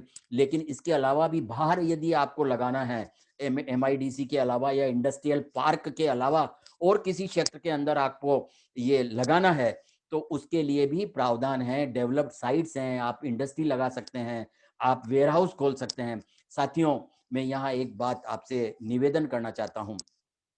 13 मई को निर्मला सीतारमन जी ने जब कोविड रिलीफ पैकेज एमएसएमई के लिए प्रस्तुत किया, तो उसमें जो विभिन्न पॉलिसीज भी प्रस्तावित की, उसके अंदर एग्रीकल्चर क्लस्टर्स बनाने की उन्होंने बात की थी। एग्रीकल्चर क्लस्टर्स जो हैं वो एमएसएमई का बहुत बड़ा अहम हिस्सा होने जा रहा है। और उसमें फूड प्रोसेसिंग इंडस्ट्रीज या वेजिटेबल्स या फ्रूट्स प्रोसेसिंग इंडस्ट्री लगने वाली है। अभी जो सिनारियो है उसमें जो बीच की कड़ियां हैं वो आने वाले समय में शायद गायब हो जाएंगी। अभी नहीं, अभी तो जिस तरीके से जो 3 कृषि कानूनों का विरोध हो रहा है वो एक टेम्परेरी फेज है। लेकिन आने वाले समय में, और मैं महाराष्ट्र में आपको स्पेशली बताना चाहता हूं कि कृषि जो कानून लाया जा रहा है अभी सरकार के द्वारा, वो महाराष्ट्र में ऑलरेडी जो है वो एप्लीकेबल है, एपीएमसी भी है। और जो है फ्री मार्केट की भी जो है सुविधाएं यहाँ उपलब्ध हैं। जो किसान अपना माल जिस तरीके से बेचना चाहता है उसको महाराष्ट्र के अंदर सुविधाएं हैं। तो इसके अंदर जो बीच की कड़ियां हैं, जो 4-5 कड़ियां होती थी, अब वो कड़ियां जो हैं वो कहीं ना कहीं गायब हो रही हैं। और ऑनलाइन का जिस तरीके से प्रचलन बढ़ रहा है, ऑनलाइन बाइंग का या प्रोक्योरमेंट का, उसमें जो है सिर्फ प्रोड्यूसर से कंज्यूमर तक सीधा कनेक्शन होगा। उसके अंदर ये जो वेयर हाउसेज हैं, इनकी जो है बहुत ज्यादा इंपॉर्टेंस बढ़ जानी है, इनकी आवश्यकता बढ़ जानी है। तो ये हमारे लिए एक नया क्षेत्र हो सकता है कि हम कहाँ क्लस्टर्स बन रहे हैं, कहाँ हम जो है वेयर हाउस खोलने की तैयारी करें, इस पर कहीं आपको अध्ययन करने की आवश्यकता है। Everything is available on your finger tip, website पर सब कुछ अवेलेबल है। सरकार की नीतियों पर हमें, या उनके जो घोषणाएं होती है समय समय पर, उन पर यदि हम कहीं कंसंट्रेट करते हैं, फोकस करते हैं, तो निश्चित रूप से हमारा ज्ञान बढ़ेगा और हम इसका लाभ ले सकेंगे। मैं फिर से रिपीट करूंगा कि वेयर हाउस कंस्ट्रक्शन आने वाले समय में बहुत बड़ा बिजनेस बनने वाला है। और इसमें सरकार की जो है सब्सिडीज और लोन की योजनाएं भी बहुत है, जिसकी मैं आगे आपसे चर्चा भी करने वाला हूं। तो इस पर जो है आप ध्यान दीजिए। राज्य सरकारें जितने भी इंडस्ट्रियल पार्क हैं या एमआईडीसीज हैं, उसके अंदर भी कंसेशनल रेट पर या फिर प्लॉट्स प्रोवाइड करती है। इस तरह की बहुत सारी फैसिलिटीज राज्य सरकारें भी जो है वो समय समय पर दे रही हैं। देखिए, जो इंसेंटिव्स मिल रहे हैं, चाहे वो सब्सिडीज के रूप में मिल रहे हैं, इंसेंटिव्स के रूप में मिल रहे हैं, राज्य सरकार दे रही है। उसके अलावा समय समय पर केंद्र सरकार भी एडिशनल इंसेंटिव्स भी देती है, जिसका एक उदाहरण इस योजना से समझते हैं, credit link capital subsidy scheme for technology upgradation. आपने इंडस्ट्री 10 साल पहले लगाई थी, अब जो है वो इंडस्ट्रीज का यदि टेक्निकल अपग्रेडेशन नहीं हुआ तो आप हो सकता है मार्केट से बाहर हो जाए, वो बहुत जरूरी है। तो उसके लिए सरकार आपको लोन भी देती है, सब्सिडीज भी देती है और आपको इंसेंटिव्स भी देती है। राज्य सरकार तो दे रही है, लेकिन उसके अलावा समय समय पर अलग अलग सेक्टर्स की इंडस्ट्रीज के लिए केंद्र सरकार योजनाएं लाती है, एक एक 2 साल के, 1 साल के लिए, 2 साल के लिए, और उसमें एडिशनल सब्सिडीज भी देती हैं। जैसे अपफ्रंट कैपिटल सब्सिडी 15%, ये 1 करोड़ तक का आपका टेक्निकल अपग्रेडेशन है, मॉडर्नाइजेशन है, और उसके लिए आप जो है वो प्लांट एंड मशीनरी ला रहे हैं। तो आपकी एग्जिस्टिंग यूनिट में अगर आप एक्सपांशन कर रहे हैं जिसकी project value plant and machinery की 1 करोड़ तक है, तो भी वो उस पर आपको 15% तक इंसेंटिव्स देने का प्रावधान था। ये इसमें कई केंद्र सरकार ने ये निश्चित किया था कि 51 सब सेक्टर्स हैं, यानी अलग अलग उत्पादन के क्षेत्र हैं, उनके लिए ये योजना थी। और इसमें वो 51 सेक्टर्स कौन से हैं या सब सेक्टर्स कौन से हैं, तो आप ये इस पर www.dcmsme.gov.in पर जाकर इसको समझ सकते हैं, अध्ययन कर सकते हैं। कुछ योजनाएं आज चालू हैं। ये जो मैंने अभी योजना credit link capital subsidy scheme, ये फिलहाल इसका टाइम जो है पूरा हो गया है, अभी ये एक्सपायर हो गई है, लेकिन हम इंतजार करें कि आने वाले समय में सरकार कोई दूसरी नई योजना लेकर आएगी और अलग अलग डिपार्टमेंट्स की, चाहे वो टेक्नोलॉजी इंफॉर्मेशन डिपार्टमेंट हो या अन्य कोई टेक्सटाइल हो, फर्टिलाइजर्स केमिकल से रिलेटेड हो, फूड एग्रो से रिलेटेड हो, आज भी बहुत सारी योजनाएं चल रही हैं जिसके अंदर हम केंद्र सरकार से भी ये लाभ ले सकते हैं। वो हमें जो है उसको समय समय पर अध्ययन करने की आवश्यकता है। मित्रों, इसी तरीके से देखिए, अभी मैंने ये कहा था कि फूड या एग्रीकल्चर क्लस्टर्स बन रहे हैं और उसका लाभ हमें लेना चाहिए। ये सेंट्रल गवर्नमेंट की सब्सिडी स्कीम्स में देखिए, नाबार्ड, नाबार्ड आप ये शब्द आप सब समझते हैं, national bank for agriculture and rural development, उनकी गोडाउन और सब्सिडी बनाने की योजना है, सेंट्रल गवर्नमेंट की स्कीम है, नाबार्ड के थ्रू चलती है और इसमें 25 से 30% सब्सिडी देने का प्रावधान है। और सब गोडाउन की साइज भी क्या होगी, कम से कम 300 मेट्रिक टन के मिनिमम जो है उसकी स्टोरेज कैपेसिटी हो और 10,000 मेट्रिक टन तक की साइज के वेयर हाउसेस के लिए जो है ये योजना है। इसके अलावा ministry of food processing industry and agriculture food processed export development authority APDA, ये भी जो है एग्री बेस एंसिलरी यूनिट्स लगाने के लिए इनकी भी स्कीम है, सब्सिडीज इनसे प्राप्त की जा सकती है। ग्रीन हाउस सब्सिडी, आप देखते हैं जब रोड के कहीं हाईवे पर जा रहे हैं तो आपको ऐसे शेड्स नजर आएंगे जिनमें कपड़ा लगा हुआ है, उन्हें ग्रीन हाउस बोलते हैं। अंदर जो है उनमें एक सर्टेन टेम्परेचर मेंटेन करके कुछ स्पेशल खेती की जाती है। ऐसी ग्रीन हाउस बनाने के लिए सब्सिडीज हैं। कोल्ड स्टोरेज, अभी एक नाम बहुत ज्यादा प्रचलित है, कोल्ड चेन। कोल्ड चेन बना कोल्ड स्टोरेजेस खोलना, क्योंकि जहां क्लस्टर्स बनेंगे, जहां फ्रूट प्रोसेसिंग इंडस्ट्रीज लगेंगी, तो वहां पर निश्चित रूप से पेरिशेबल गुड्स के लिए आपको कोल्ड स्टोरेज की आवश्यकता होगी जिसे आप खोल सकते हैं। लेकिन क्लस्टर्स कहाँ बन रहे हैं, वहां पर किस नेचर का प्रोडक्ट है, वो हमें समझना होगा और हमें ये वेयर हाउसेज या कोल्ड स्टोरेजेस कहाँ खोलने हैं और इन योजनाओं का लाभ, इन सब्सिडीज का लाभ कैसे लेना है, वो आपको सुनिश्चित करना है। देखिए, एक ministry of electronics and information technology, इनकी भी जो है इंडस्ट्रीज के लिए, नई इंडस्ट्रीज के लिए 25% कैपिटल सब्सिडी एडिशनल जो राज्य सरकार दे रही है उसके अलावा देने का प्रावधान था। इस तरह की भी योजनाएं समय समय पर आती हैं जिसका हमें अध्ययन करना चाहिए, या आप समझना चाहते हैं तो हमारे पास बहुत सारे एक्सपर्ट्स हैं जो इस विषय में आपको राय भी दे सकते हैं, सलाह दे सकते हैं, मशवरा दे सकते हैं। आपका हमेशा भारतीय जन संगठन में स्वागत रहेगा। इनकम टैक्स बेनिफिट्स, ये एक नई स्कीम आई जो 2020 के बजट, सेंट्रल सरकार ने, गवर्नमेंट ने जो बजट प्रस्तुत किया उसमें जो है ये योजना की घोषणा की गई। इसमें जितनी भी कंपनीज जो नई आएंगी और 2020 से लेकर 2023 के बीच में इस्टेब्लिश होंगी और 2031 मार्च 2023 2023 तक 31 मार्च तक यदि वो प्रोडक्शन में आती हैं तो इस योजना के अंदर उन्हें अब 25% की जगह मात्र 15% इनकम टैक्स पे करना है, दैट टू लाइफ लॉन्ग। उनके लिए गारंटी है कि उनको रेट इनकम टैक्स की बढ़ रही है घट रही है, लेकिन इनको जो है ये इनकी रेट नहीं बढ़ाई जाएगी, इनको 15% ही इनकम टैक्स देना है, और वो भी लाइफ लॉन्ग। ऐसा नहीं है 5, 10 या 15 साल के लिए, जब तक वो इंडस्ट्री सस्टेन कर रही है उन्हें जो है रिड्यूस रेट के ऊपर इनकम टैक्स पे करना है। ये योजना भी समझने जैसी है और इसका लाभ लेना चाहिए। साथियों, एक बहुत महत्वपूर्ण सेक्शन है मेरी प्रस्तुति में, वो है पान ब्रोकिंग बिजनेस। पान ब्रोकिंग बिजनेस का अर्थ आप समझते हैं, ब्याज बट्टे का धंधा, फाइनेंस का धंधा। मित्रों, हमारे यहाँ चाहे ग्रामीण क्षेत्र हो, नगरीय क्षेत्र हो, शहरी क्षेत्र हो, जो ब्याज बट्टे का धंधा है, जिसे कहते हैं सर्राफी धंधा, पैसा देना और ब्याज जो है रिकवर करना, ये एक हमारे देश की व्यावसायिक संस्कृति का जो है पारंपरिक जो है परमानेंट हिस्सा है। किसी भी जाति धर्म के लोग जो हैं इस व्यवसाय से जुड़े रहते हैं। मित्रों, ये कई दशकों से कहूँ या एक ऐसा भी कह दूं कि कई कुछ एक आध शताब्दी या इससे अधिक समय से भी ये जो इस व्यापार का जो प्रारूप है उसमें कहीं परिवर्तन नहीं हुआ। आज भी आज अगर मैं ये बिजनेस कर रहा हूं तो मेरे दादाजी या उनके भी पिताजी जो है यही इसी स्टाइल में ही बिजनेस करते थे, उसमें किसी तरीके का परिवर्तन नहीं आया।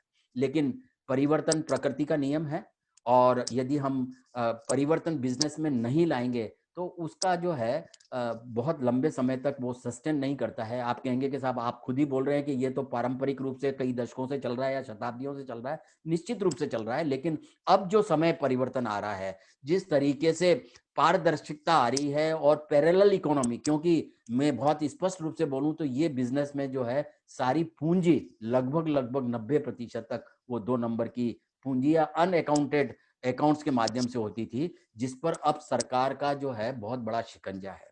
तो ये अब हम इसको कितने दिन तक उसी स्टाइल में चला सकेंगे, ये तो एक भविष्यवाणी करने की बात है, लेकिन समय से चेतना, समय से जाग जाना और समय के अनुकूल अपने आप को ढाल लेना इस बिजनेस में वो बहुत आवश्यक है। उसके लिए आप एमएसएमई में रजिस्ट्रेशन करवा सकते हैं एज ए माइक्रो फाइनेंसर या एज ए फाइनेंस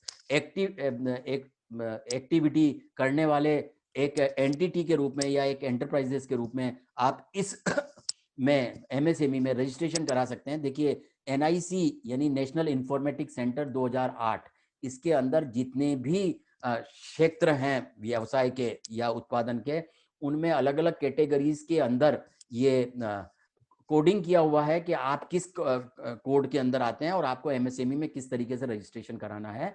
तो पान ब्रोकर्स के लिए ये कोड है 64990, इसे चाहे तो नोट कर लें।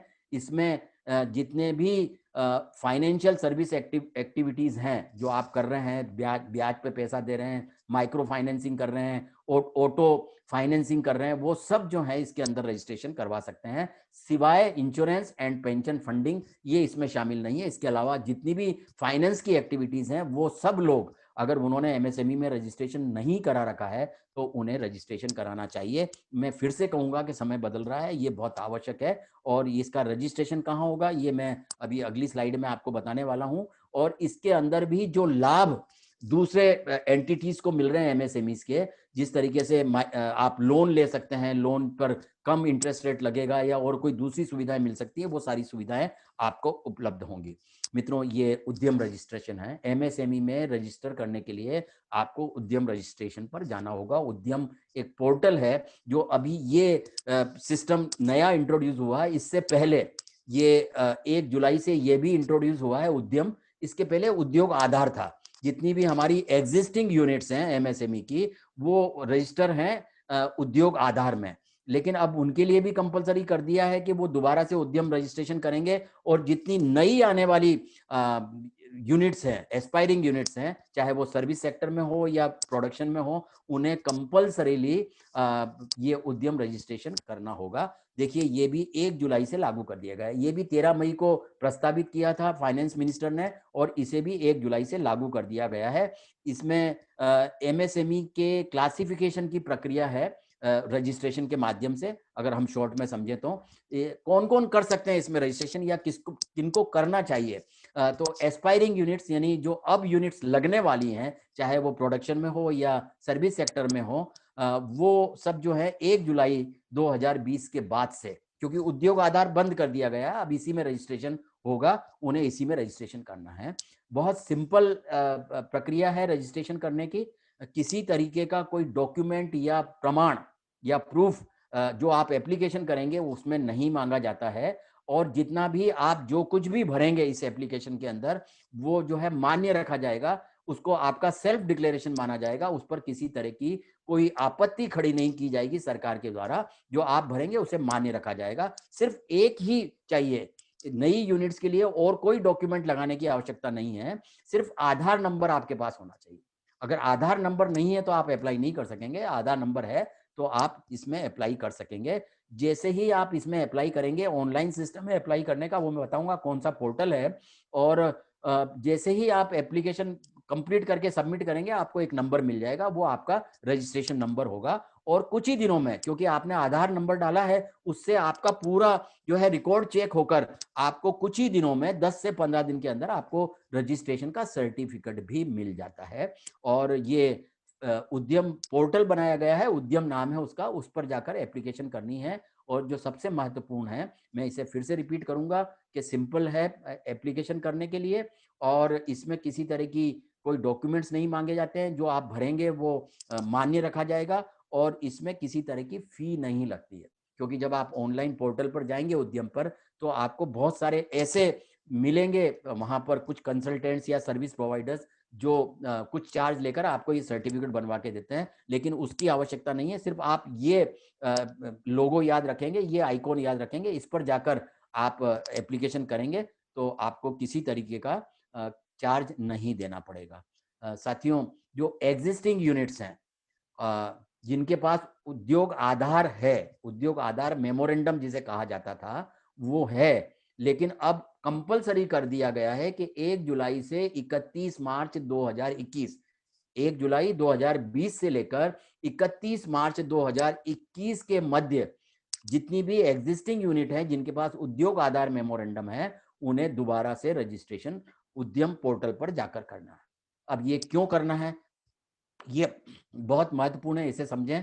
क्योंकि आपका रिवाइज रजिस्ट्रेशन अब जरूरी हो गया है, जो नया क्लासिफिकेशन आया है उसके अनुरूप, क्योंकि अब आपका रिक्लासिफिकेशन होगा।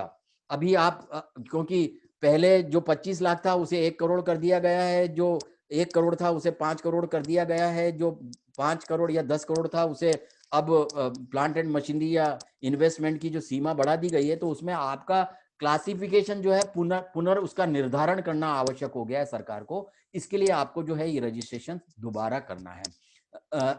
आपका इनकम टैक्स रिटर्न से आपका जो है ये लिंक्ड रहेगा, और प्लांट एंड मशीनरी की जो वैल्यू है वो अब डेप्रिशिएटेड हर साल जो है वो कंसीडर होगी, और उसके हिसाब से आपका क्लासिफिकेशन जो है वो अगर जरूरत है तो चेंज ऑटोमेटिक जो है वो ऑटो अपडेट होता रहेगा। इसी तरीके से टर्नओवर जो है नई परिभाषा में जोड़ा गया है, तो आपका जो जीएसटीआर का जो एनुअल रिटर्न है उसके आधार पर आपका जो टर्नओवर है वो कंसीडर होगा। न्यू रजिस्ट्रेशन नंबर इमीडिएट मिल जाता है। मैं अगली स्लाइड में बताऊंगा कि जैसे ही आप एप्लीकेशन सबमिट करते हैं वो आपको रजिस्ट्रेशन प्रोवाइड कर देता है, और सर्टिफिकेट कुछ ही दिन में आपके पास प्राप्त हो जाएगा। ऑटो अपडेट क्लासिफिकेशन सिस्टम है, जैसा मैंने अभी कहा, मैं इसे फिर से रिपीट कर देता हूं, क्योंकि जो नई क्लासिफिकेशन आई है या नई परिभाषा आई है माइक्रो, स्मॉल और मीडियम की, उसमें जो सीमाएं बढ़ा दी गई है, अब 1 करोड़, 10 करोड़ और 50 करोड़ है, तो उसके और जो टर्नओवर की जो मर्यादा है उसमें आप कहाँ हर साल फिट हो रहे हैं, उसके अनुरूप आपका जो है वो क्लासिफिकेशन अपने आप अपडेट होता रहेगा। मैं फिर से रिपीट करता हूं कि जितने भी एग्जिस्टिंग उद्योग आधार मेमोरेंडम वाली यूनिट्स हैं, एंटिटीज हैं, उन्हें उद्यम रजिस्ट्रेशन करना आवश्यक है 31 मार्च 2000 से पहले, ये ध्यान रखें। इनमें उद्यम रजिस्ट्रेशन के लिए अप्लाई कौन कर सकता है, मैन्युफैक्चरिंग यूनिट्स, चाहे वो आने वाली हो या वर्तमान में हो, इसी तरीके से सर्विस प्रोवाइडर जो वर्तमान में है या अब आने वाले हैं, पान ब्रोकर्स जिसके बारे में मैंने सारी जानकारी आपको दी है, इसके अलावा कुछ ट्रेडर्स। एनआईसी 2008 में यदि आप जाएंगे तो उसके सेक्शन जी और उसके नंबर 451 से अगर आगे आप देखते हैं तो कुछ ट्रेडर्स को भी जो है एमएसएमई में रजिस्टर करने की जो है वो परमिशन दी गई है। मुख्य रूप से जो ऑटो से रिलेटेड जो व्हीकल्स में डील करते हैं ऐसे ट्रेडर्स या साथ में वो सर्विस भी प्रोवाइड करते हैं, उनके लिए यहाँ पर या कुछ जो होलसेल के अंदर एग्रो बिजनेस करते हैं ऐसे व्यापारियों को भी एमएसएमई में रजिस्ट्रेशन कराने का प्रावधान है, जो सेक्शन जी में 451 नंबर से आगे अगर आप देखेंगे तो आपको पूरी जानकारी मिलेगी। ये सब जो है उद्यम रजिस्ट्रेशन करा सकते हैं। एमएसएमई में अवश्य ही हमें रजिस्ट्रेशन कराना चाहिए और ये हमारा जो है उद्योग रजिस्ट्रेशन उद्यम registration.gov.in, इसे इसका स्क्रीनशॉट ले लें या नोट कर लें। उद्यम registration.gov.in, इस पर जाकर आपको जो है रजिस्ट्रेशन करना है। मैं पुनः रिपीट करूंगा कि जो जितने भी नए अब रजिस्ट्रेशन होंगे वो इसी पोर्टल से होंगे, उद्यम registration.gov.in से। और जो एग्जिस्टिंग एंटरप्राइजेस हैं, चाहे वो प्रोडक्शन में है, चाहे सर्विस यूनिट्स में है या इंडिविजुअल्स हैं जिन्होंने ऑलरेडी अपना रजिस्ट्रेशन उद्यम रजिस्ट्रेशन आपको 10-15 दिन के अंदर मिल जाता है। इसके अंदर देखिए आप जो आपकी कैटेगरी आ रही है यहाँ पर स्मॉल आ रही है, इस तरीके से आपकी भी जो कैटेगरी होगी माइक्रो है, स्मॉल है या मीडियम है, वो उस अनुसार आपको जो है वो ऑटोमेटिक अलॉट हो जाएगा। इसमें आपको कहीं भी मेंशन करने की जरूरत नहीं कि आप किस कैटेगरी में हैं। आप मैन्युफैक्चरिंग में है तो यहाँ मैन्युफैक्चरिंग, अगर सर्विस में है तो सर्विस लिखा हुआ होगा, आपका नाम और आपका जो है जो अलॉट किया गया था आपको नंबर वो यहाँ पर दर्शाया जा रहा होगा। इस तरीके से ये बहुत महत्वपूर्ण है। बहुत सारा हमारे एंटरप्राइजेज ऐसे हैं जिन्हें आज भी पता नहीं है कि ये हमें रजिस्ट्रेशन कराना आवश्यक है। साथियों, अब एमएसएमई महाराष्ट्र की बात करेंगे। अब महाराष्ट्र राज्य की एमएसएमई की क्या योजनाएं हैं उन्हें हम देखेंगे।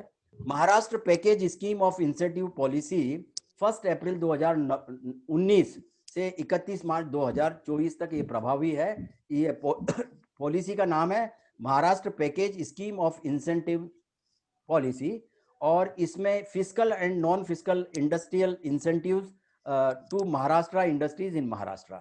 ये हम जो है वैसे तो ये सभी इंडस्ट्रीज के लिए जो मेगा इंडस्ट्रीज हैं या लार्ज इंडस्ट्रीज हैं उनके लिए भी है, लेकिन हमारा फोकस ये जो है वो एमएसएमईज को क्या बेनिफिट्स हैं उस पर है और वो ही हम यहाँ प्रस्तुत करने जा रहे हैं। साथियों, एमएसएमई जो एंटरप्राइजेज हैं वो इस योजना में कौन से एंटरप्राइजेस लाभ ले सकेंगे? जो नई यूनिट्स लग रही हैं, जो ये पीरियड हमने बताया है 2019 से लेकर 2024, इस अवधि के अंदर जितनी भी यूनिट्स लगेंगी, जो कैटेगराइजेशन जिनका एमएसएमई में होगा और जिनके पास उद्यम रजिस्ट्रेशन है, वो इसमें लाभ ले सकेंगे, नई यूनिट्स। और जो एग्जिस्टिंग यूनिट्स हैं, वर्तमान में जो यूनिट्स हैं, यदि वो एक्सपांशन में जा रही है, टेक्निकल अपग्रेडेशन में जा रही है, मॉडर्नाइजेशन में जा रही हैं या डाइवर्सिफिकेशन में जा रही हैं, तो वो भी इस योजना का लाभ ले सकेंगे। अब ये जो एंटरप्राइजेज है, इनकी लोकेशन जो है वो किन किन नोटिफाइड जोन्स के अंदर है? इंडस्ट्रियल जोन्स महाराष्ट्र सरकार ने नोटिफाइड किए हैं, A B C D plus, और इसके अलावा भी कुछ ऐसे डिस्ट्रिक्ट हैं जो इंडस्ट्रियली बहुत बैकवर्ड हैं। आइए देखते हैं। ए का मतलब यह है कि जितनी भी वो इंडस्ट्रियली फुली डेवलप्ड है, वहां पर अब इंडस्ट्रीज लगाने का जो है स्कोप खत्म हो चुका है। बी नोटिफाइड एरिया, उसका अर्थ यह है कि अभी भी कुछ इंडस्ट्री वहां लग सकती है, हालांकि ये भी बी एरिया भी फुली इंडस्ट्रियली डेवलप्ड है, फिर भी वहां थोड़ा स्कोप है, कुछ इंडस्ट्रीज और आ सकती हैं। इससे भी कम इंडस्ट्री सी नोटिफाइड एरियाज में है, जहां काफी गुंजाइश है इंडस्ट्रीज लाने की। और इसके अलावा डी और डी प्लस, ये दोनों क्षेत्र ऐसे हैं जो इंडस्ट्रियली महाराष्ट्र में बहुत ज्यादा बैकवर्ड है और वहां पर बहुत स्कोप है, और वहां के लिए अलग से कुछ सुविधाएं भी राज्य सरकार अलग से भी देती है। इस तरीके के भी प्रावधान है। इसके अलावा कुछ बैकवर्ड डिस्ट्रिक्ट्स, यानी या क्षेत्र कहें तो ज्यादा अच्छा रहेगा, विदर्भ, मराठवाड़ा, रत्नागिरी, सिंधुदुर्ग एवं धुले, ये क्षेत्र जो हैं ये नोटिफाइड एरियाज में नहीं है, लेकिन यहाँ इन क्षेत्रों के अंदर अगर कोई इंडस्ट्री आती है तो वो भी इस पैकेज स्कीम के तहत लाभ लेने के अधिकारी होंगे या पात्र होंगे।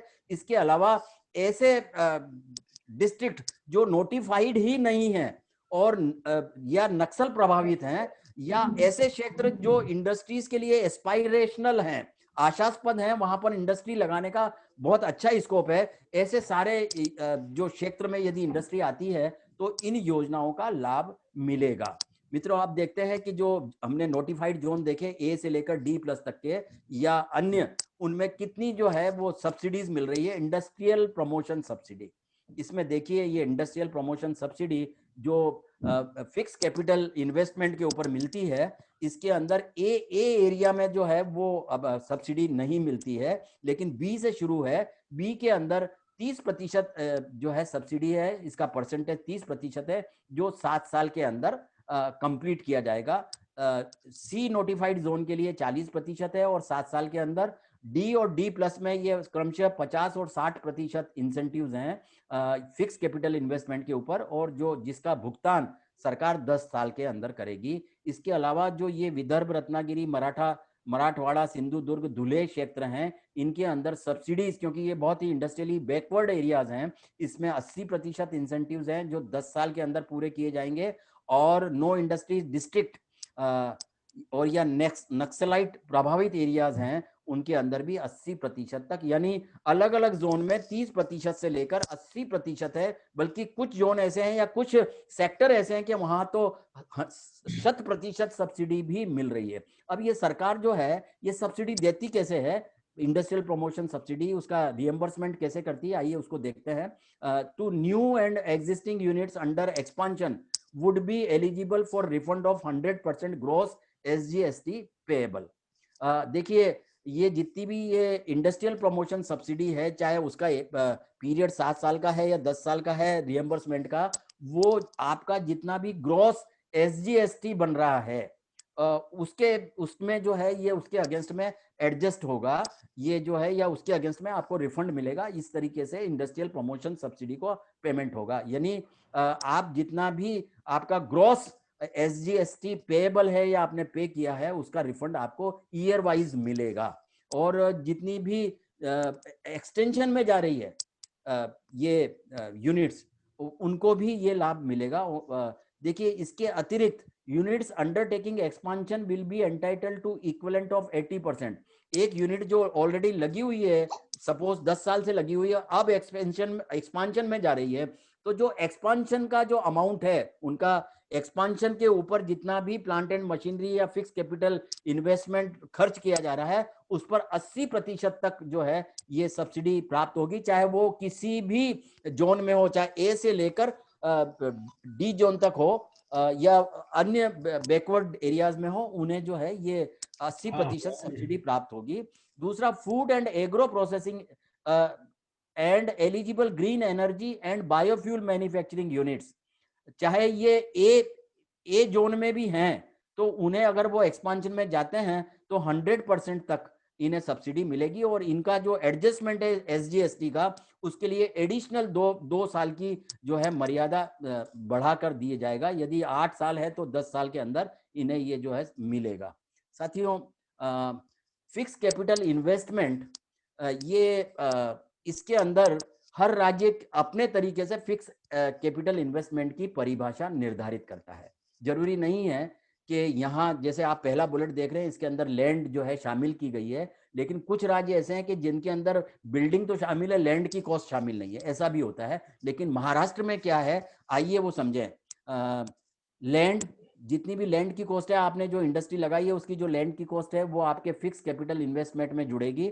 बिल्डिंग, प्लांट बिल्डिंग और प्लांट के अलावा एडमिनिस्ट्रेटिव ब्लॉक या रेजिडेंशियल बिल्डिंग, यदि मैन्युफैक्चरिंग प्रोसेस के लिए, यदि क्वार्टर्स, वर्कर्स क्वार्टर्स या इस तरीके के कुछ क्वार्टर्स बनाने की आवश्यकता है जी। तो हम बात कर रहे थे फिक्स कैपिटल इन्वेस्टमेंट की। Plant and machinery including tools, ये जुड़ता है FCI के अंदर। इंफ्रास्ट्रक्चरल डेवलपमेंट, जितना भी आप यूनिट के आजू बाजू में फेंसिंग कर रहे हैं, रोड बना रहे हैं, बाउंड्री बना रहे हैं, पावर लाने का खर्चा है या दूसरा कोई इंफ्रास्ट्रक्चर है, तो वो FCI में फिक्स कैपिटल इन्वेस्टमेंट में शामिल किया जाएगा या कैलकुलेट किया जाएगा। Installation and pre operating expenses, ये जितना भी एरेक्शन का या प्लांट एंड मशीनरी का खर्चा है और या प्री ऑपरेटिंग एक्सपेंसेस हैं, वो सब ट्रायल बेस पर जो एक्सपेंसेस होते हैं ट्रायल करने के, वो भी इसमें शामिल होंगे। R&D, यदि आप R&D यूनिट लगा रहे हैं, रिसर्च एंड डेवलपमेंट यूनिट लगा रहे हैं, तो उसके अंदर जितनी भी आप इक्विपमेंट ला रहे हैं उसका 25% कॉस्ट आपके FCI में जुड़ेगा। इस तरीके से यदि रॉयल्टी आपने कोई पे की है तो वो भी टेक्निकल नो हाउ के लिए, तो उसकी भी सर्टन कॉस्ट 10% तक की जो है वो FCI में जुड़ेगी। ये इस तरीके के महाराष्ट्र राज्य के नियम हैं जिसे हमें समझना आवश्यक है। मित्रों, इसके अलावा इंडस्ट्रियल प्रमोशन सब्सिडी के अलावा इंटरेस्ट सब्सिडी भी जो है देने का प्रावधान है। इसके अंदर 5% तक इंटरेस्ट सब्सिडी मिलती है। ये टर्म लोन के ऊपर जो है सब्सिडी देने का प्रावधान है। और इसके अंदर जितना आपका हर साल का इलेक्ट्रिसिटी बिल है, आप जितना पेमेंट कर रहे हैं उसके सामने ये जो है एडजस्ट होता है। मतलब पेमेंट तो आपको इलेक्ट्रिसिटी का करना है, लेकिन जितना आपने इलेक्ट्रिसिटी पूरे साल का रिलेवेंट ईयर में जितना इलेक्ट्रिसिटी का पेमेंट किया है, वो आपको 5% इंटरेस्ट सब्सिडी के रूप में वापस मिलेगा। यदि सब्सिडी ज्यादा बन रही है और आपका इलेक्ट्रिसिटी बिल कम है, तो उस रिलेवेंट ईयर में उतना ही मिलेगा, आपको ज्यादा नहीं मिलेगा, और ये कैरी फॉरवर्ड भी नहीं होगा। ये दो चीजें बहुत महत्वपूर्ण है। मैं समझता हूं कि क्लियर है। मैं इसे फिर से अगर समझाने की जरूरत है तो एक बार पुनः मैं इसको एक्सप्लेन करता हूं। इंटरेस्ट सब्सिडी 5% है टर्म लोन के ऊपर, और इसकी कोई सीमा नहीं है। जब खत्म होगा तो ये वाइंड अप हो जाएगा, अकाउंट सेटल हो जाएगा, और इसके अंदर जितना भी आपका हर साल का इलेक्ट्रिसिटी बिल आप पे कर रहे हैं, उतनी राशि आपको इंटरेस्ट की बनती है तो आपको वापस रिफंड मिलेगा। पावर टेरिफ सब्सिडी ये 3 साल के लिए मिलती है। ये B, C, D और D+ और कुछ जो इंडस्ट्रियल बैकवर्ड जोन है उनके लिए है। ये नई यूनिट्स के लिए मिलेगी। इसमें पावर टेरिफ उनके लिए जो है 50 पैसा प्रति यूनिट का कंसेशन है पावर टेरिफ में। और यदि मराठवाड़ा या दूसरे विदर्भ या इस तरीके के बैकवर्ड डिस्ट्रिक्ट्स हैं या नेक्सलाइट प्रभावित एरिया है या आशास्पद डिस्ट्रिक्ट हैं जहां इंडस्ट्रियल प्रोग्रेस की संभावना है, तो वहां पर ₹1 प्रति यूनिट का भी कंसेशन है। ये इंडस्ट्रियल जो रेट है पावर सप्लाई के या पावर टेरिफ के, उसमें ये कंसेशन दिया जाएगा। इसके अलावा कुछ एडिशनल सब्सिडीज हैं at the rate 5% up to 25 lakhs on additional capital equipment acquired for technology upgradation. जैसे मैंने अभी सेंट्रल स्कीम की बात की थी कि वहां 15% दिया जा रहा था, वो स्कीम बंद हो गई। ऐसा ही यदि आप टेक्नोलॉजिकल अपग्रेडेशन एग्जिस्टिंग यूनिट्स के लिए ला रहे हैं, तो उसमें 5% की दर से आपका जो इन्वेस्टमेंट है प्लांट एंड मशीनरी के ऊपर या उसके इंस्टॉलेशन पर, उस पर आपको 5% की दर से सब्सिडी मिलेगी। लेकिन कंडीशन ये है कि it is subject to maximum of 25 lakhs, 25 lakh से ज्यादा की रकम नहीं होगी। इसी तरीके से यदि आप पोल्यूशन कंट्रोल या एफ्लुएंट रिसाइकलिंग से संबंधित कोई इक्विपमेंट आप डाल रहे हैं, तो उस पर भी आपको 5 लाख रुपए तक की सब्सिडी है। या कैपिटल इन्वेस्टमेंट, इसकी सीमा जो है अधिकतम 5 लाख है, लेकिन जो इसकी रेट है सब्सिडी की वो 25% है। रियम्बर्समेंट अगेंस्ट एक्सपेंसेस, आप जैसा कि मैंने अभी पहले कहा था कि जितनी तरह के कि आप सर्टिफिकेट्स अप्लाई कर रहे हैं, पेटेंट्स अप्लाई कर रहे हैं, तो उसमें जो भी खर्चा हो रहा है वो देने का या रिफंड करने का प्रावधान है। 75% फॉर क्वालिटी सर्टिफिकेशन, जो जीरो इफेक्ट जीरो डिफेक्ट के अंदर हमने क्वालिटी सर्टिफिकेट की बात की थी, यदि वो आप ले रहे हैं तो यहाँ 75% तक वो जो चार्जेस फी लग रही है सर्टिफिकेट लेने की, वो मैक्सिमम 1 लाख रुपए तक वो आप अवेल कर सकते हैं। नेशनल पेटेंट या इंटरनेशनल पेटेंट, इसके अंदर भी जो है अच्छी खासी राशि मिलती है। नेशनल पेटेंट के लिए एट द रेट 75% और 10 लाख तक अधिकतम। लेकिन अगर इंटरनेशनल पेटेंट है तो इंटरनेशनल पेटेंट अलग अलग देश के लिए अलग अलग अप्लाई करने होते हैं, तो उसके लिए जो है ये मर्यादा 20 लाख रुपए तक की है। इसमें ये बहुत बड़ा सपोर्ट जो है वो इंडस्ट्रीज के लिए प्रोवाइड किया जाता है सरकार की तरफ से। साथियों, इसके अलावा भी कुछ और एडिशनल सब्सिडीज हैं। Reimbursement against energy conservation measures, यदि आपकी इंडस्ट्री में पानी की खपत बहुत ज़्यादा है तो वाटर ऑडिट करवा सकते हैं। उसकी जो फीस है ऑडिट की, वो भी 1 लाख रुपए तक आपको 75% या अधिकतम 1 लाख रुपया जो है वो आपको मिल सकती है। और वाटर ऑडिटर की जो रिपोर्ट है और उसमें रिकमेंडेशन है, यदि कुछ आपको कुछ इक्विपमेंट डालने हैं for recycling purpose of water या कंजर्वेशन ऑफ वाटर, तो उसमें भी 5 लाख रुपए तक की जो है सीमा मर्यादा है। आप जो इक्विपमेंट डालेंगे उसमें आपको सब्सिडी 5 लाख रुपए तक अधिकतम मिल सकती है, या 50% का उसका सब्सिडी का रेट है। इसी तरीके से इलेक्ट्रिसिटी एनर्जी में भी ऑडिट करवाया जाता है, और उसमें भी हम किस तरीके से एनर्जी सेव कर सकते हैं उसके लिए ऑडिट करवाना। उसकी जो फी है वो 2 लाख रुपए तक पेएबल है, उसका रिएम्बर्समेंट है। और उसमें यदि कोई आप इक्विपमेंट लगा रहे हैं तो वो भी 5 लाख रुपए तक की जो है मर्यादा है। 5 लाख रुपए तक का एडवांटेज आप ले सकते हैं टुवर्ड्स एडिशनल सब्सिडीज। कुछ माफ होती हैं ड्यूटीज, स्टाम्प ड्यूटीज। देखिए 100% ऑन एक्वायरिंग लैंड, यदि आप इंडस्ट्री डालने के लिए जमीन ले रहे हैं तो उसमें जो आपको स्टाम्प ड्यूटी लगती है रजिस्ट्री कराते समय, वो माफ है। इसके अलावा लीज राइट्स अगर ले रहे हैं या दे रहे हैं तो वो भी मतलब स्टाम्प ड्यूटी उस पर माफ होगी। या आप बैंक से जो टर्म लोन ले रहे हैं या दूसरी फैसिलिटीज ले रहे हैं उस पर जो एग्रीमेंट करेंगे और उस पर जो ड्यूटी लगती है वो भी जो है माफ होगी। इसके अलावा ए कैटेगरी के जो ए नोटिफाइड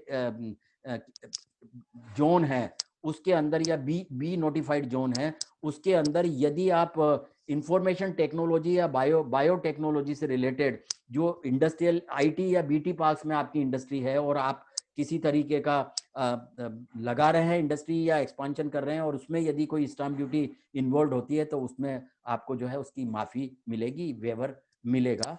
इलेक्ट्रिसिटी ड्यूटी एग्जेम्पशन, ये भी जो है एक्सपोर्ट ओरिएंटेड यूनिट्स या इंफॉर्मेशन टेक्नोलॉजी या बायोटेक्नोलॉजी से रिलेटेड प्लांट्स हैं, चाहे वो किसी भी नोटिफाइड एरिया में हैं, तो उसमें इलेक्ट्रिसिटी ड्यूटी एग्जेम्पशन है 7 वर्ष के लिए 100%। साथियों, इसके अलावा कुछ और भी इंसेंटिव्स हैं। यदि क्रेडिट रेटिंग चार्जेस आपने पे किए हैं सिडबी बैंक को, सिडबी यानी small industries development bank of India, यदि आपने क्रेडिट रेटिंग करवाई है तो उसके जो चार्जेस आपसे ले रही है सिडबी,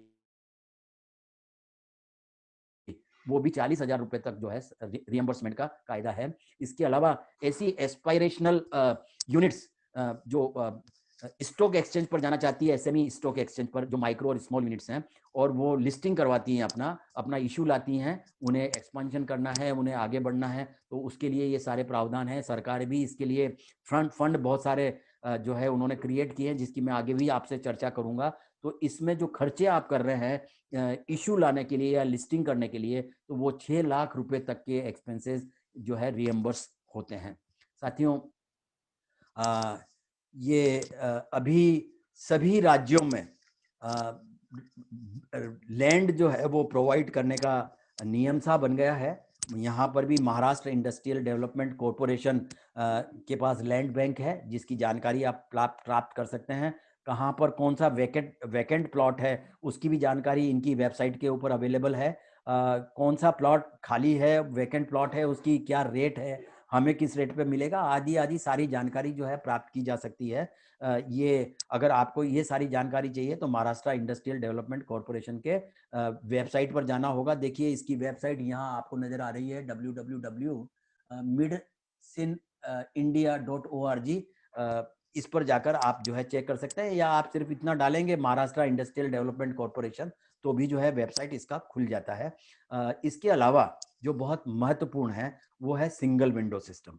महाराष्ट्र ने भी इंट्रोड्यूस किया है, और एक सिस्टम आया है महापरवाना, यानी बिग परमिशन, जिसे इंग्लिश में कह सकते हैं महापरवाना। ये क्या है महापरवाना, आइए देखते हैं।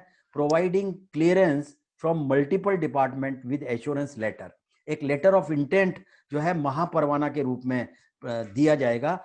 अगर वो मिल जाता है, जो नॉर्मल कोर्स में किसी भी एस्पायरिंग यूनिट को मिल जाता है विदाउट एनी डिफिकल्टी, इसका अर्थ ये है कि आपको परमिशन मिल गई। अन्य विभागों से किसी तरीके का इमीडिएट आपको क्लियरेंस या परमिशन या लाइसेंस लेने की जरूरत नहीं है, आप इंडस्ट्री लगा सकते हैं। To apply Maharashtra industry trade and investment facilitation cell, इसका शॉर्ट नेम है मैत्री। मैत्री पर आपको अप्लाई करना है, मैत्री.mahaonline.gov.in/registration। इस पर जो है आप महापरवाना के लिए अप्लाई कर सकेंगे, चाहे सर्विस यूनिट्स के लिए जा रहे हैं आप या फिर प्रोडक्शन यूनिट के लिए जा रहे हैं। जितनी भी यूनिट्स इसमें एनरोल होंगी उनके लिए कायदा ये है सरकार का कि आपको 30 दिन के अंदर सभी 25 विभागों से जितनी भी स्टेचुरी परमिशंस हैं या क्लियरेंसेस हैं वो करा के दे देंगे 30 दिन के अंदर। आपने जिस दिन अप्लाई किया 30 दिन के अंदर आपका जो है सारा क्लियरेंस करके दे देंगे। यदि नहीं होता है तो ये माना जाएगा कि आपको परमिशन मिल गई है, will be deemed as cleared if not done within 30 days. ये एक बहुत अच्छी सुविधा है जिसको हमें समझने की आवश्यकता है और इसका लाभ लेने की आवश्यकता है। अभी महाराष्ट्र सरकार ने इस तरह की भी इंफ्रास्ट्रक्चर खड़े कर दिए हैं कि आप जो है सिर्फ वहां प्लग एंड प्ले, आप जाकर वहां जो है अपनी यूनिट्स लगा सकते हैं। आपको ना तो जमीन खरीदनी है, ना जो है बिल्डिंग बांधनी है, प्लांट शेड नहीं बनाना है, आपको सब रेडी मिल रहा है। इस तरीके भी अलग अलग जोन्स के अंदर ये सुविधाएं आपको दी जा रही हैं, इसका भी लाभ आप ले सकते हैं। मित्रों, महापरवाना में जैसा मैंने कहा कि 24 घंटे के अंदर with in 24 hours when you make an application online तो आपको ये परमिशन महापरवाना के रूप में मिल जाएगी। It is a letter of intent. इसका मतलब ये है कि आपको परमिशन मिल गई है, आपकी जितनी भी क्लियरेंसेज हैं वो आने वाले समय में हो जाएगी और वो सरकार की जवाबदारी है।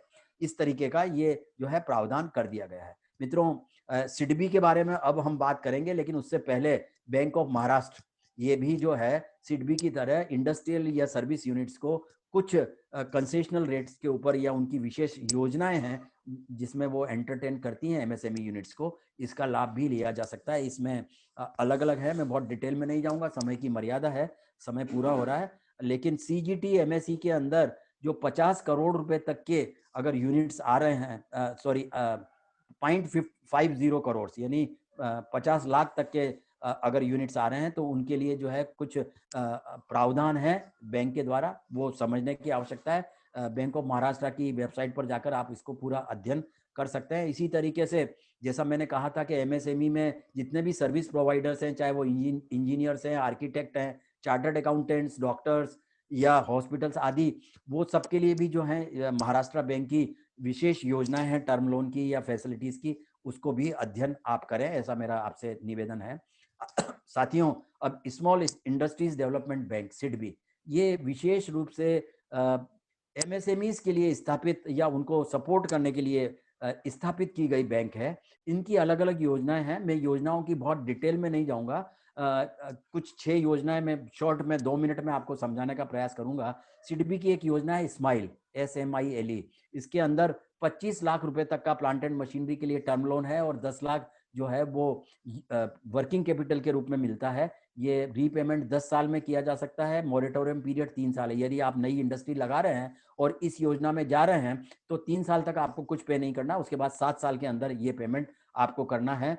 इक्विपमेंट फाइनेंस ये एग्जिस्टिंग यूनिट के लिए है, यदि नई मशीनरी परचेस करना चाहते हैं तो इसका रीपेमेंट भी जो है 6 साल के अंदर होगा, जिसमें 1 साल का मॉरेटोरियम पीरियड होगा।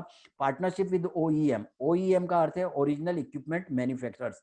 ये सिडबी की कुछ लिस्ट पे या एम्पेनल्ड जो है OEM है, अगर उनसे आप मशीन परचेस कर रहे हैं तो ये आपको 1 करोड़ रुपए तक का एक्सपांशन के लिए या अपग्रेडेशन के लिए लोन मिल सकता है, जिसका पेमेंट 5 साल में करना है। और ऐसी यूनिट्स कम से कम उनकी जो लाइफ है वो 3 साल की हो गई है, वो 3 साल से पुरानी होनी चाहिए, उनके लिए ये जो है योजना है। इस तरीके से working capital, cash credit limits आदि की भी जो है ये सारी फैसिलिटीज सिडबी प्रोवाइड करती है। कुछ ट्रेडर्स के लिए, जैसा मैंने कहा था, ऑटो ट्रेडर्स या कुछ एग्रो बेस्ड ट्रेडर्स जो है एमएसएमई में अपना रजिस्ट्रेशन करा सकते हैं। तो ऐसे ट्रेडर्स जिन्होंने एमएसएमई में रजिस्ट्रेशन कराया है उनके लिए भी जो है 1 करोड़ रुपए तक का लोन देने का प्रावधान है। और अलग अलग योजनाएं हैं, कुछ टॉप अप लोन स्कीम्स हैं जो अभी कोरोना काल में जो है घोषित की गई है। और ये भी ऊपर purchase of equipments for enterprises development, ये भी कोरोना काल में सिडबी ने डिक्लेयर की है। इसमें भी एग्जिस्टिंग यूनिट को 2 से 3 करोड़ रुपए तक लोन देने का प्रावधान है। Emergency response, corona emergency response में भी ये जो है corona virus emergency response against corona virus, इसके अंदर भी एग्जिस्टिंग यूनिट को 50 लाख रुपए तक का लोन और सिर्फ इंटरेस्ट 5% तक, ये बहुत अच्छी योजना है। और इस तरीके से आप देखिए कि एक दूसरी योजना जो आप नीचे देख रहे हैं, SIDBI assistance to facilitate emergency response against corona virus, इस योजना का नाम है सेफ प्लस। यदि ऐसी एंटिटी एमएसएमई में जिनके पास गवर्नमेंट ऑर्डर्स थे और कोरोना की वजह से वो समय से भुगतान नहीं कर पाए, एग्जीक्यूट नहीं कर पाए ऑर्डर, और आप करना चाहते हैं, तो उनके लिए ये योजना है कि 1 करोड़ तक उन्हें लोन मिलेगा, सिर्फ 5% ब्याज दर पर 5 साल के लिए। इस तरह की योजना भी सिडबी की है। मित्रों, सिडबी की योजना में ये आवश्यक नहीं है लाभ लेने के लिए कि आप सिडबी के क्लाइंट हैं। आप जिस भी शेड्यूल बैंक के क्लाइंट हैं, उनके माध्यम से भी सिडबी की योजनाओं का लाभ लिया जा सकता है। मित्रों, डिस्ट्रिक्ट इंडस्ट्री सेंटर एमएसएमईज के लिए बेस्ट नोडल एजेंसी है। आपको किसी तरह का असिस्टेंस चाहिए, गाइडेंस चाहिए, योजनाओं की जानकारी चाहिए, तो हमारा निवेदन आपसे प्रार्थना की जो है, आप डिस्ट्रिक्ट इंडस्ट्री सेंटर को संपर्क करिए, वहां से सारी जानकारी, पूरा सपोर्ट आपको वहां से मिलेगा। Covid relief 19 package, emergency credit line, ये आपको पता है, ये मई के अंदर इसका घोषणा हुई, 13 मई को।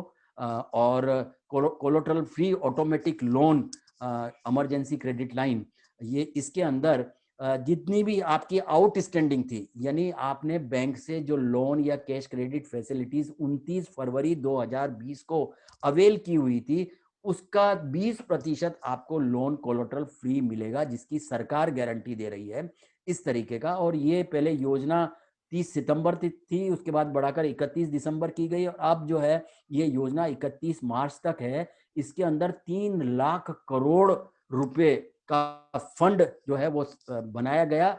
इस योजना में सभी एंटिटीज को प्रोवाइड, और इसमें जरूरी नहीं है कि एमएसएमईज के लिए है, यदि कोई व्यापारी भी, यदि जिसने लोन लिया हुआ था, टर्म लोन या कैश क्रेडिट फैसिलिटीज 29 फरवरी 2020 को अगर आउटस्टैंडिंग था, तो वो भी इस योजना में लाभान्वित हो सकते हैं।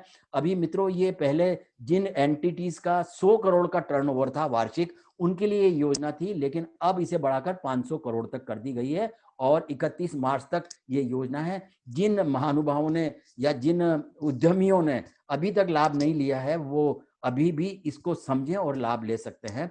एक दूसरी योजना थी क्रेडिट गारंटी स्कीम फॉर सब ऑर्डिनेट डेब्ट स्ट्रेस्ड, ये कंपनीज के लिए थी। उनके प्रमोटर स्टेक का जो है 15% तक कोरोना से निपटने के लिए उन्हें लोन देने का प्रावधान था, जो अधिकतम 75 लाख रुपए तक मिल सकता था, और इसमें सरकार 90% तक गारंटी दे रही थी, यानी ये भी कोलेटरल फ्री लोन मिल रहा था। लेकिन इसमें एक शर्त ये थी कि जितना भी लोन मिलेगा वो प्रमोटर्स जो है वो प्रमोटर्स स्टेक में इन्फ्यूज करेंगे, उसको अन्य कहीं यूज नहीं कर सकेंगे।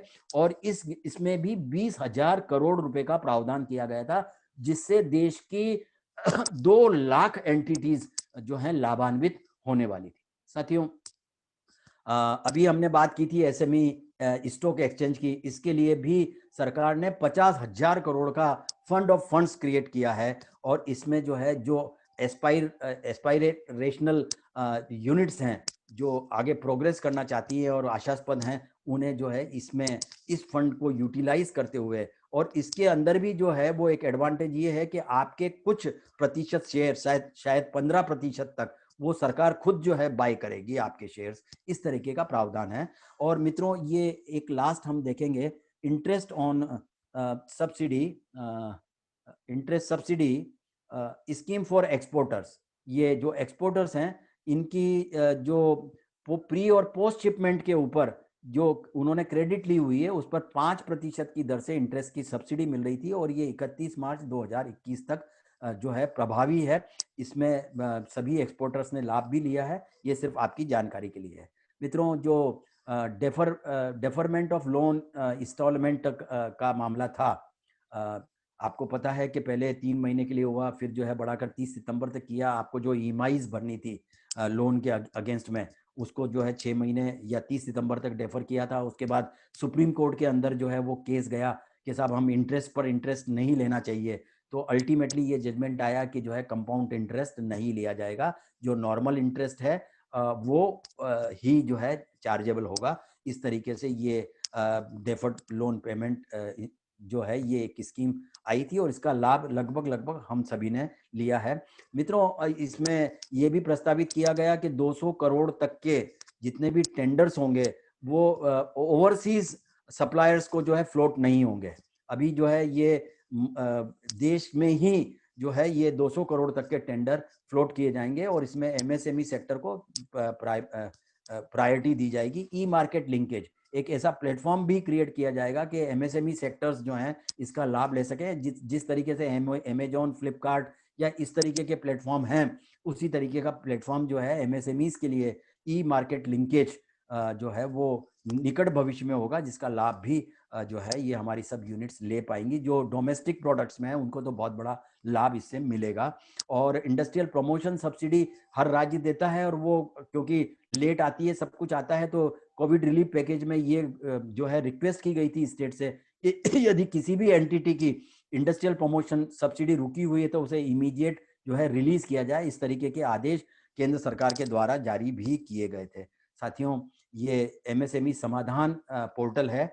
यदि आप एमएसएमई में हैं और किसी तरह की आपको ग्रीवेंसेस है, यदि 45 डेज प्रोटेक्शन पेमेंट में कहीं डिले हो रही है, तो आप जो है यहाँ पर अपनी जो है कंप्लेंट लिखा सकते हैं, कंप्लेंट कर सकते हैं, आपको इमीडिएट उसमें रेस्पॉन्स मिलेगा। इस तरीके से एक और जो है ये चैंपियंस करके पोर्टल है, ये एमएसएमई मिनिस्ट्री का है। इसमें भी आप किसी भी तरीके के सजेशंस या अपने कंप्लेंट्स सब कुछ डाल सकते हैं। साथियों, ये एमएसएमई बहुत महत्वपूर्ण सेक्टर है इस देश का, और हमारे युवा साथियों को ये सब समझने की आवश्यकता है ताकि वो नौकरियों से निकलकर बिजनेस में आए और देश के अर्थतंत्र को मजबूत करने में उनकी कंस्ट्रक्टिव भागीदारी को सुनिश्चित करें। इसके लिए ये बहुत आवश्यक है। जितनी भी एग्जिस्टिंग यूनिट्स हैं एमएसएमई की, यदि उन्हें कोई नई जानकारी मिली हो और अधिक कुछ गाइडेंस लेना चाहते हो तो उनका हम स्वागत करेंगे।